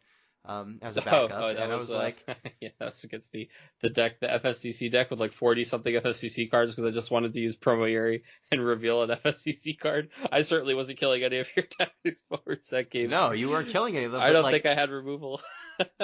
This Ovelia, like, I wasn't trading with your things, but also I wasn't getting the buff, so it wasn't like my forwards were better either. It just did a whole lot of nothing, which. Like the other Ovelia, say what you will, she always gives you plus 1k for your most relevant tactics cards. So I mean, we even see people shy away from cards like Midwood and even Waka, like cards that are just they provided this consistent advantage at 3-drop because they're just slow, and people want a card when they play a 3 CP backup these days. And yeah, maybe she gets you one later, but I mean, again, like we said, Gino, we're playing decks where we end our turns with so many cards, it's a problem.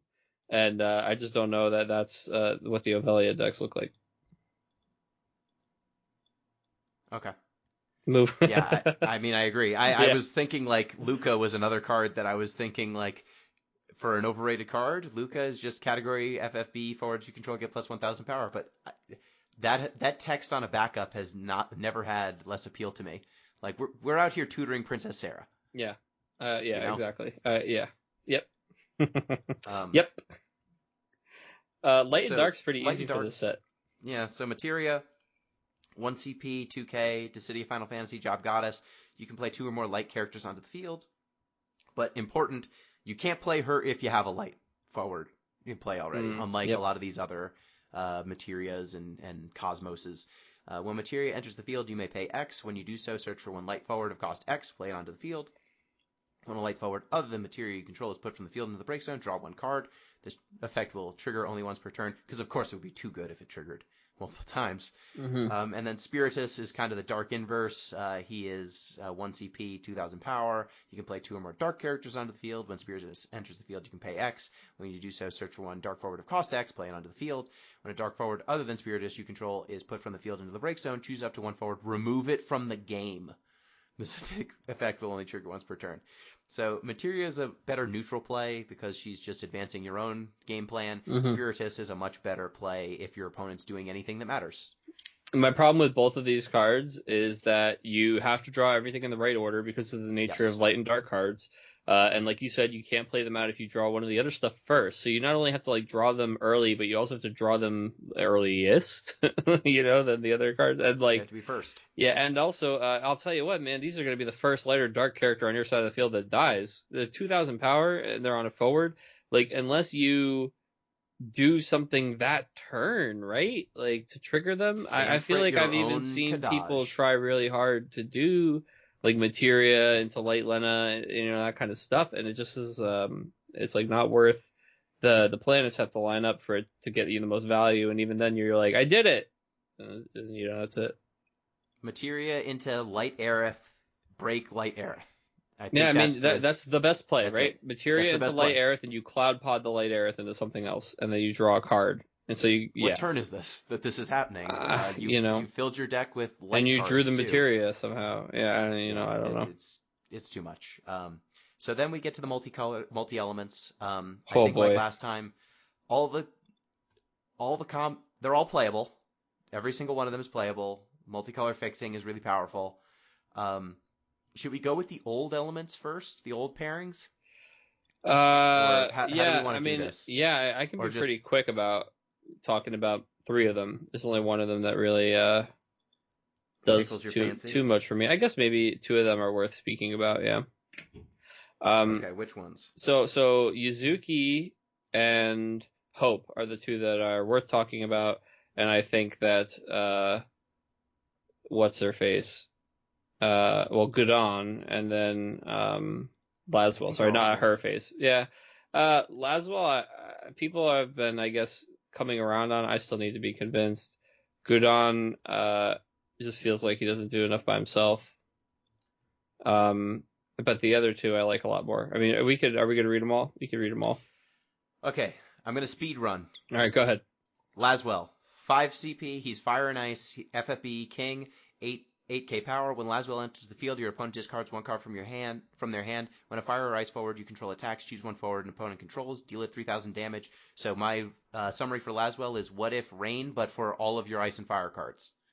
But none of them have haste naturally. But none of them have haste. That's what was so good about the Rain and the Waft deck. But yeah. So it's kind of Rain. It gets you 1 discard from your opponent immediately. Like, is that good enough? Maybe, maybe not. 3K is much worse than 4K. But I think with Ice and Fire, if you're going heavy on multi-elements, it's pretty easy to make him turn all of your characters into, like, when you attack, execute a forward. Yeah. You know, party attack, kill something, get through. On to the next. I don't think there's... Like, he's pretty fringe. I don't know that he's going to see a ton of play. Hope, 3 CP, 8k, FF13, Job Observer. When an active character opponent controls becomes dull due to your summons or abilities, freeze it. When a dull character you control becomes active due to your summons or abilities, choose up to 2 characters you control, activate them. This effect will only trigger once per turn. So turn all your dull effects into dull freezes. Turn all your activates into activate 3s. Hope is absurd. Hope is the one that plays the best with the cards from the last cycle, because Hope and Riku feel like they were born to play together. Riku's 2 abilities are choose 1 character, dull it, and choose 2 backups to activate them. So Riku with Hope out becomes dull and freeze something, or activate 4. I was playing against one of my locals who was playing Gentiana with the forward Rem and Hope, and God, dude, I just assume everything that he wants will be active whenever. You know, Gentiana is going to be like dulling 2-3 things a turn, and like keeping them all with no abilities. Just actually absurd. Like at the end of the turn, Rem just triggers activate 3 characters. Yeah. And then going into going into my turn, he can tap the Rem to activate 3 characters. Yeah, man, it's just a really, really crazy card, Hope. 100%. Mm. Gudon, Yuzuki. Oh, sorry, Gudon. Yes, Gudon first. Gudon is 4 CP, so he's Earth, Wind, category FFBE. He's another member of the Orders. 9k, Brave. Gudon cannot become dull by your opponent's summons or abilities, and Gudon can attack twice in the same turn. He's just a big dumb beater. Yeah, big dumb beater. Big dumb beater, hits twice, which Guy is sweet. 2.0. Discards for 2 elements. You know, if you want a big dumb beater in Earth Wind, here you go. He's fighting a very contested duel fight though. I mean, I feel like the purse doesn't even get in very often. Like it's like 3 hours, 3 Stola, and then the deck's very packed. But yeah. Yes. Yeah, he needs to fight Iris and win. So that's his. He needs to fight a character. He also needs to fight like Locke, because if you're playing Earthwind, turns out you're just playing all the duels. So then we've got Wool, who is the Lightning Earth character. He is 2 CP, category Mobius, Job Warrior. Hilarious. I love that he's not a Warrior of Light. He's the Warrior of Light, and he's not a Warrior of Light. Category Mobius forwards other than Wool you control gain plus 2,000 power. When Wool deals damage to your opponent, choose 1 category Mobius character in your break zone, add it to your hand. He's 7,000 power. He's just a Mobius enabler. Like, this guy's actually pretty insane. Putting Gilgamesh back in your hand is gross. Yeah, and he's the only one of these 2 CP forwards, dual element forwards in this latest batch that's overpowered, overstated. Most of them they dialed back down. Yeah, except for Sophie, we'll talk about kinda. her. Yeah. Agree. Wool, he's a snowbally 2K. Yeah. Or 7K. And then Yuzuki's the last of these, right? And Yeah, she's Yuzuki's so good. she's pretty great, dude. If a fire forward, so she's a 3CP 7K, sorry, type 0, job warrior, again, a lot of warriors, and there's very niche warrior synergy that doesn't help any of these cards at all. Her Jurg. If a fire forward you control is dealt damage by your opponent's abilities, the damage becomes 0 instead. If a water forward you control is dealt damage, reduce the damage by 2,000 instead. So yeah, with water cards, with fire cards, whoa, insane. And with water fire cards, whew, Yeah. very strong. So important to mention, like, it's fire forwards you control. She includes herself. Same thing with water. So she gets both benefits at all times. Like, she is there to shut down cleave effects. Dead in a lot of cases. Yeah. Oh yeah. She's here to stop samurais from doing their thing. Philia. No philia. She's just really powerful. Oh, and Ramza. We skipped Ramza. Oh yeah, sorry. Yes, you don't want to skip Ramza. I love Ramza. He's Yes. He's 7 CP. He's lightning and water. He's Dissidia Final Fantasy and Final Fantasy Tactics. He's a 9K. He's a knight. And if you control 5 or more category FFT characters, the cost required to cast him is reduced by 3. When Ramza enters the field, choose 2 forwards. Opponent controls. Your opponent puts one of those chosen forwards into the break zone and returns the other to its owner's hand. Ramza is very strong, I think. Like, when he comes into play, he's a little bit pricey, but he gets all the knight synergies. Mm-hmm. So Beatrix can reduce him down to 5. If for some reason you have 5 or more FFT characters, he goes down to 2, which is a very unfair cost for what he does. And he just clears the way, right? Like, he bounces something, he breaks something, and just getting 2 forwards out of the way. The problem is lightning exists. Yeah, I also hate that exactly. Like, lightning just does almost the same enter. It's weird how similar they are, right? Like, it's actually really weird that they're trying this, like, oh, lightning does 2 things, and then it's, like, both on the dual card and on the, like, just the legend, or she's a hero or whatever, right? Yeah, she's a hero somehow. But, geez, I'll tell you, she's only a hero because there aren't 2 L slots in lightning, man. Yes. And she is just, like, she gets to choose, and she removes them from the game, and yeah, they could potentially get them back later, but Ramza's definitely giving one of them back, and they get to pick which one, which is kind of the weird part of that. I really wish that Ramza didn't let them choose.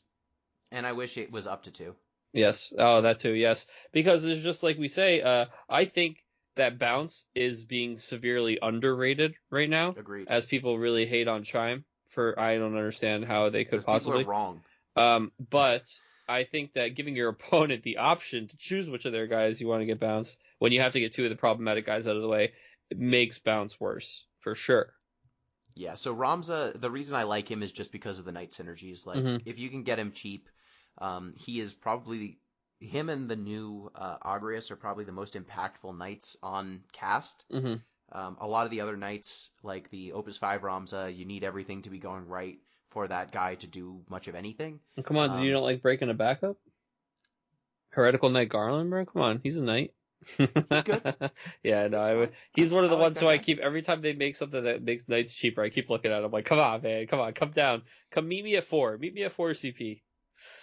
Yeah, so, like, I just think that he's a finisher. You know, you put him in, for sure. He removes 2 blockers, and then you swing.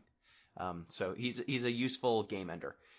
So let's just, I don't know that we want to go over every single multicolor card here. Here's the cards that I don't want to talk about. We're going to skip Ultimisha, Noelle, 9, Doga, Kunashira, and Une. Oh, and Cater, and we can lament about Onion Knight. Yeah, so first off, Onion Knight, 4 CP, 9K, Job Onion Knight, Dissidia Final Fantasy, and Category 3. When Onion Knight is put from the field into the break zone, you may play 1 card named Onion Knight from hand onto the field, and then for Fire, Wind, remove 3 card named Onion Knight in the break zone from the game, choose up to 3 forwards, deal them 9,000 damage. The problem with Onion Knight is there aren't enough good Onion Knights to make this work. And they're not in the right colors, dude. He's got, all of the Wind Onion Knights are real bad. I mean, not all of them. The Legend's okay. But the Legend cares about Onion Knights that aren't Job Onion Knight, which unfortunately most of them are, or Ninja. So, it's just that they really made sure to put this guy in these colors so that you couldn't do that very easily, because it is a strong ability. Doesn't require haste. Basically, just Fire Wind, like the other cost, is something that you just kind of expect to happen over the course of the game by the time you get this guy out, right? dealing 3/4 9,000 damage, nothing to sneeze at. But yeah, not yet. Yeah, so Lednar is another card I think we both have mixed opinions on. 3CP, FFTA, category FFTA, Job Bismutar? Bismutar. He's 8k power. When Lednar enters the field due to your cast, place 1 fortune counter on Lednar. If fortune counter is placed on Lednar, Lednar cannot be broken. And then discard 2 cards, remove all fortune counters from Lednar. Each player can use this ability. So at first I was pretty high on Lednar, just as a kind of blocker that you put in play and is really annoying to get around, because he can block everything forever. I guess my problem with Lednar right now is that the decks that I would want to stall the game that much aren't Firewind. So even if you're in a situation where you just want to stall the game out, like you can't cheat him into play, you can't, constantly give him counters back. There's nothing that gives him a counter. So you have to play him fairly, and you have to protect him, and your opponent can always discard 2 cards to get rid of the fortune counter. And, the types of decks, I think this would want to be in Fire, Wind, Ice, so that you can go after your opponent's hand and make paying hard. But I just don't see the reason to stall the game this way. Yeah, I just feel like the deck, the FFTA deck, especially, they showed this guy first, and then they showed Shara, and it's like, move over, Lednar. Like, what do I need you for, dude? I can ditch a card and play her, and I get more Ritzes back. It turns out that I was like, man, maybe I need a couple more things to do in the FFTA deck besides Ritz. Nope, you don't. You just can do Ritz more. Again, I guess this guy's supposed to be the best neutral play off of the Ritz activation, right? You attack with Ritz, you get 3 backups of, haha, here comes Lednar. But yeah, I just personally, I really don't like cards that my opponent gets to dictate when they're good. And again, yeah, people are like, oh, well, haha, getting this guy discard 2 is always such a good tempo swing. It's like, I mean, yeah, unless you like lose because, the Lednar breaks and that was like your plan kind of thing, like this was an investment.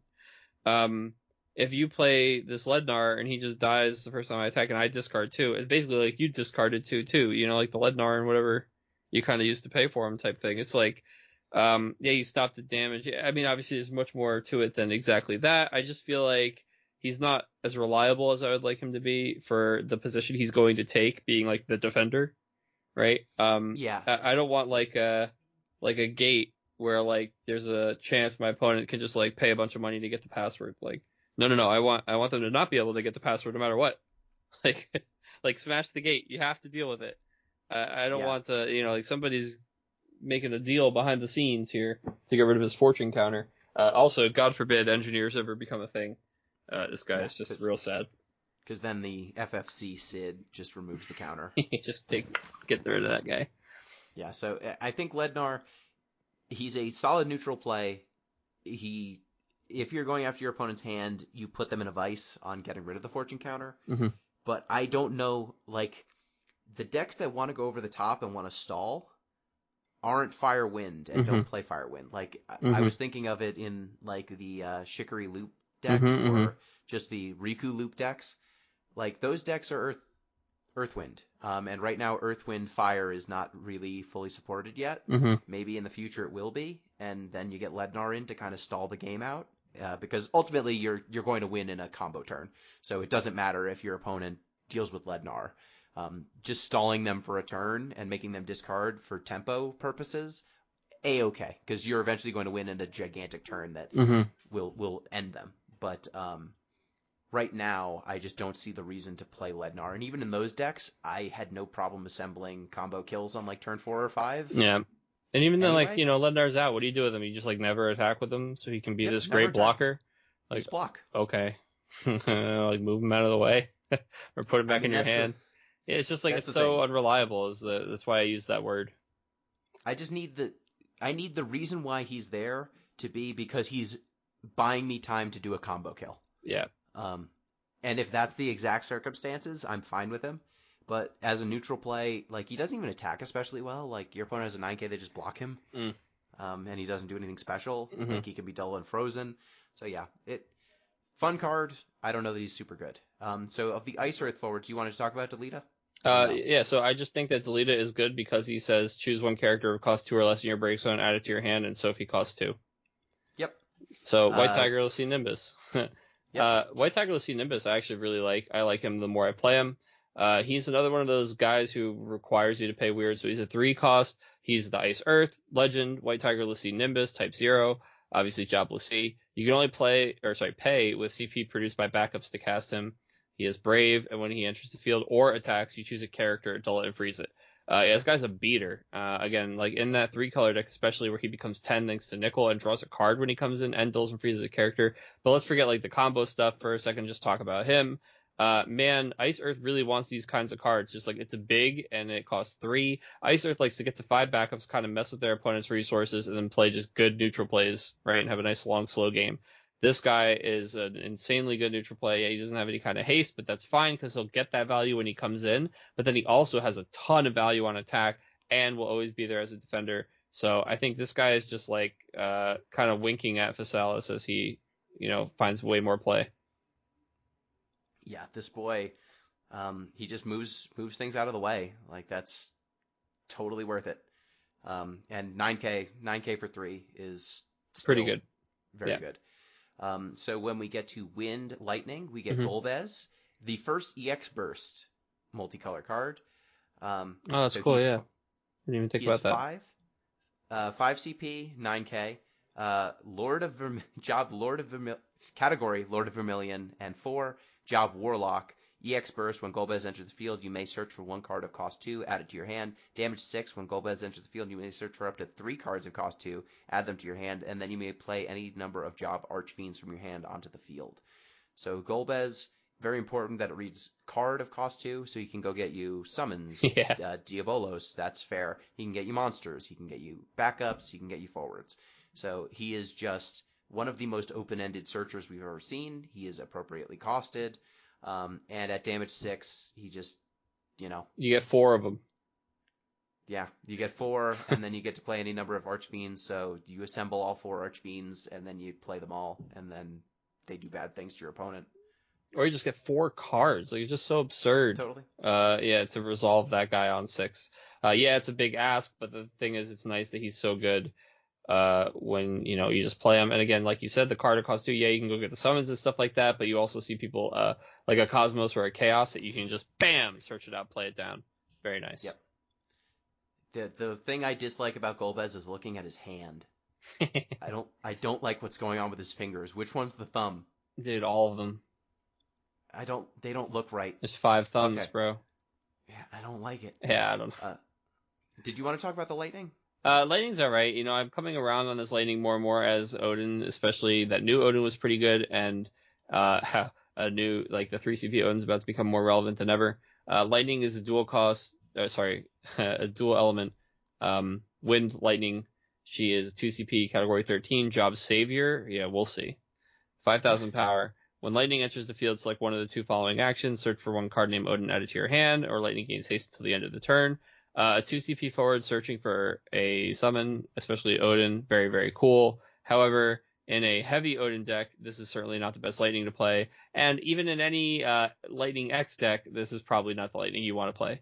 That new lightning is just too good.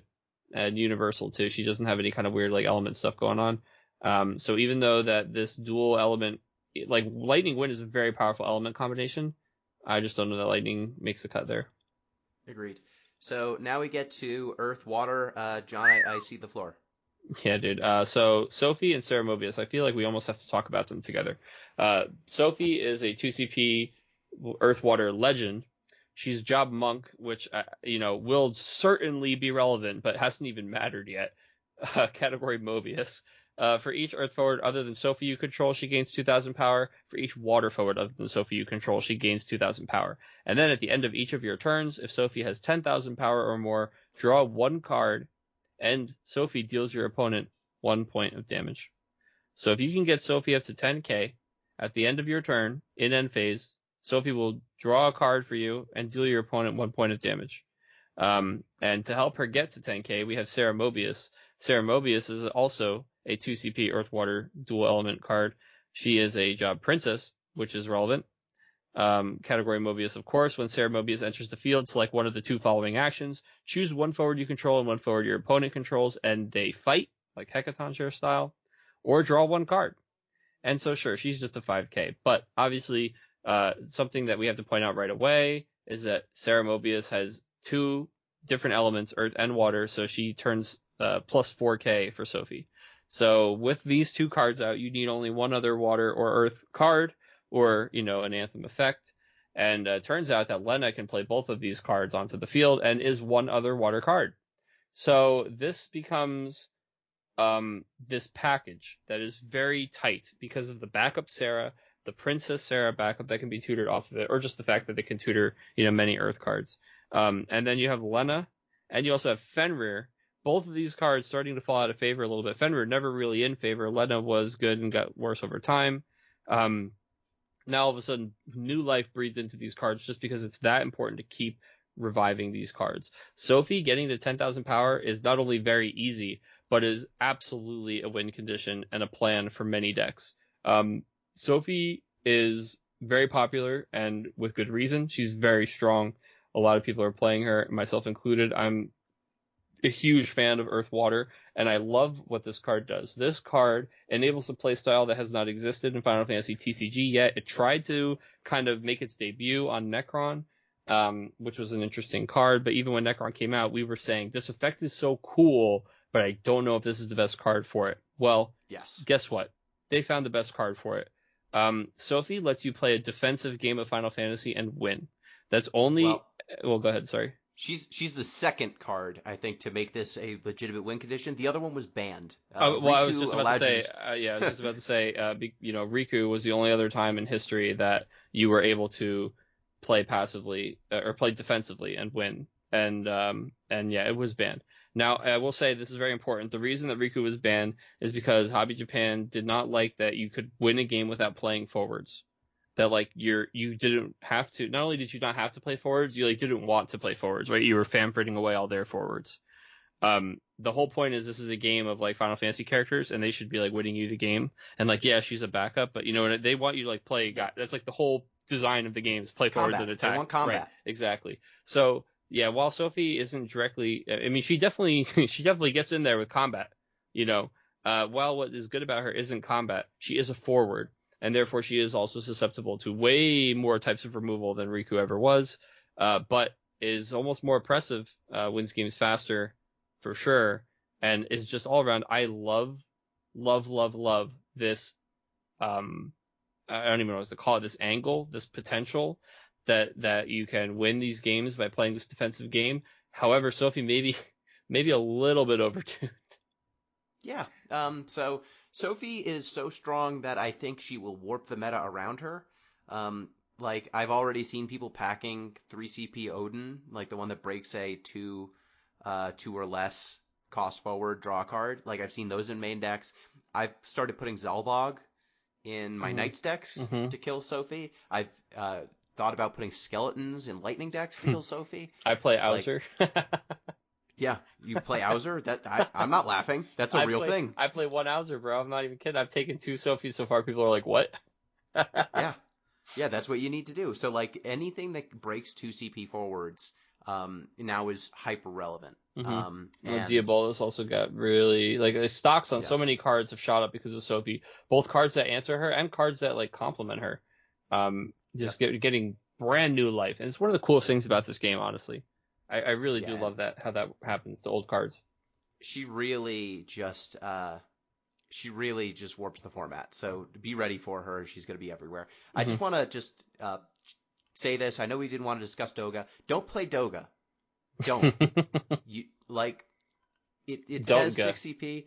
It's 6 CP, 3 category 3 Job Magus. 7k forward. For every 3 summons in your break zone, Doga gains 1,000 power. When Doga enters the field, draw 1 card for each summon you discarded to cast Doga. Ooh, he's basically free, you think. When Doga attacks, if you have 9 or more summons in your break zone, you may cast 1 summon from your hand without paying the cost. What is this deck that is playing, 20 summons? Dude, look at make Doga big? I want you to look at Doga's face. Just look at him. That's what you will look like after a lifetime of trying to make a summon deck work. Don't play Doga. Doga... What you have to do to yourself and your deck to make Doga an 8k with regularity is a problem. Do you see the pain in his eyes, bro? They're dead. They're dead eyes. They're sunken. They're dead eyes. you have to do so much to make him a 9K or a 10K. And then if you get to cast a summon for free, you're going to lose because your deck is Doga and 20 summons. And most of them will be uncastable if you actually want that last clause to cast a good summon. Like, you can either play a bunch of summons that do shit in the early game, or you can play a bunch of summons that cost 9 and make that effect good. You can't do both, and just don't do it. Yeah. It's a trap. It's Don't. the trappiest. I'm going to hop and skip over the Lightning Fire guy here just to talk about these other two, just because I'd like to talk about them a little closer to the Earth Water cards. Yes. So Celestia and Chime. So these are the ice-water duels. So Celestia first, of course. Celestia is a warrior. Again, I don't know what they're doing with these warriors, but it was something they created, like 2 cards that worked with in like Opus forever ago. I don't know, Opus forever ago. And then they never made any warriors except for Red 13. And all of a sudden they were like, bro, everyone's a warrior. But Celestia is a type 0. The water characters you control cannot be broken by opposing summons and abilities that don't deal damage. Characters, that's really something. When an ice character you control is chosen by your opponent summons or abilities, choose up to one character, dull it, and freeze it. And this baby's a 4 CP 9K. Yeah, so Celestia just protects the squad. She protects all your dual elements, water stuff. She protects all your dual element ice stuff. She makes it a real pain in the butt to deal with her. You need to have damage-based removal to deal with her. She protects herself. So yeah, it just really powerful. And she's got a pocket combo with Opus II Cecil, where he protects her from damage and she protects him from break effects. So that's fun. I'll find a home for it. I'll keep doing this to myself. It's okay. And then Chime is just also in that same dual element. Chime is just this huge tempo swing. We talked about her a little bit earlier when we talked about Ramza, because she feels similar in how she operates. So she is a 4-cost FFCC category. She is 8K. Job Minister. When Chime enters the field, choose 2 forwards opponent controls. Return the first forward to its owner's hand, dull and freeze the other. The big thing here is you get to pick which one gets returned to the hand and which one gets dulled and frozen. I would say that almost every time I used her, it would have been really bad if my opponent had some way to swap which ones I chose. Yes. So it makes me feel worse about like the Ramza kind of effect compared to this specifically. But yeah, Chime is just, especially in those water ice decks where it's often like a Vice King style thing, or it's like you've got a flooded board because of the water, right? And the ice is just helping get the water through. Right, yeah. They're all small, and you want to get 2 things out of the way, and Chime just, that's what she does. Yeah, she's a closer, man, and coffee is for closers. Chime, she's sipping on a big old cup of coffee. Her thermos is full. Both great, and I think I also like that there's chimes on her card. I'm just gonna say that there's like a little bell. It's kind of cute. Yeah. The three FFCC cards that look like playing cards. Yeah, the full arts are gorgeous too. So I think we could safely skip over 9 and Knoll. Yes. In Lightning Fire. 9 because again, see everything I said about 8, but then what if it was a legend and somehow did less? And then Knoll, I think Knoll's good, but just unexciting. And then Aldor Emperor, the bestest friend of Axstar and Behemoth K. 5 CP, 9K, FFBE, Job Emperor. When Aldor Emperor enters the field, select one of the 3 following actions. If you've received 5 or more points of damage, select 2 of the 3 following actions instead. Choose 1 forward, deal it 7K damage. Choose 1 forward of cost 3 or less, break it. Choose 1 active forward, deal it 8,000 damage. So Aldor Emperor, just straight up, he's usually a 2-for-1, and then when you're at 5 damage, he's a 3-for-1. Very clean, very powerful. Yeah, I said it when we first reviewed this guy on the podcast, that he is the most boring kind of very good. He is exceptionally good. To play a 5-drop, like this is the old Sid Alstein thing, right? Like you used to drop a 5 CP 9K and kill one of their guys, and it was just like, whoa. God, I can't setup. I can't believe that you just killed a guy, but also have a 9K after that. Like the smoke cleared, and I got to deal with this body. Yeah, Aldor Emperor. Yeah, he requires none of that kind of setup. Forget the 5 damage thing. Even just coming in and breaking a 3 or less forward is really powerful for him. You get once you get to 5 damage, you can take out something that's like up to 15K power if it's an active forward. And I've seen that done. A lot of times, like the 1-2 punch. This guy's just an incredibly good card, slips right into those FFBE decks, especially the Lightning Fire build, and he really helps tie that deck together. Yeah, so with that, Opus 13 is in the books. Whew. Thank you, John, for joining me once again. It is my pleasure. Review. Absolutely, man. We already do this all the time to ourselves. We just kind of review cards and talk shop all the time, every time a new card comes out.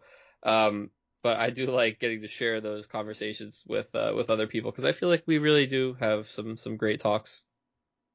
Yeah, we tend to have similar opinions on the cards and then very different choices in the decks we play. Hey, you know what? I like to play a little bit of everything, but it's tough to think about what I would actually play if I had to buckle down for a tournament because it's just been so long. Yeah, it's the muscles have atrophied. Well, if people want to find you on the internet or find your work, where can they do so? Yes. Well, I am sorry. Blah, blah, blah, blah. I am part of the RVA Returners, which is a podcast for Final Fantasy TCG. We also host weekly online tournaments. We have an online locals. So right now, if you're interested in playing the game and, your LGS isn't firing or you just want to be safe and stay home and distance and, or if you just want to get in on the action, we have free weekly tournaments that operate just like a locals. We have all kinds of different people coming from all over to play. We stream them every Wednesday night on twitch.tv/RVA Snugsy. You can find the podcast at either Facebook, RVA Returners. You can find us on SoundCloud.com/RVA Returners. We're also on Google Play and iTunes, or you can check us out at RVAReturners.com. All right, great. Well, thank you, listeners. Reminder, you can get in touch with the show at DeepListensPod on Twitter, deeplistens.libsyn.com. We have our comment sections and deeplistenspodcast@gmail.com. You can also support the show on patreon.com/deeplistens. Till next time, peace. Adios.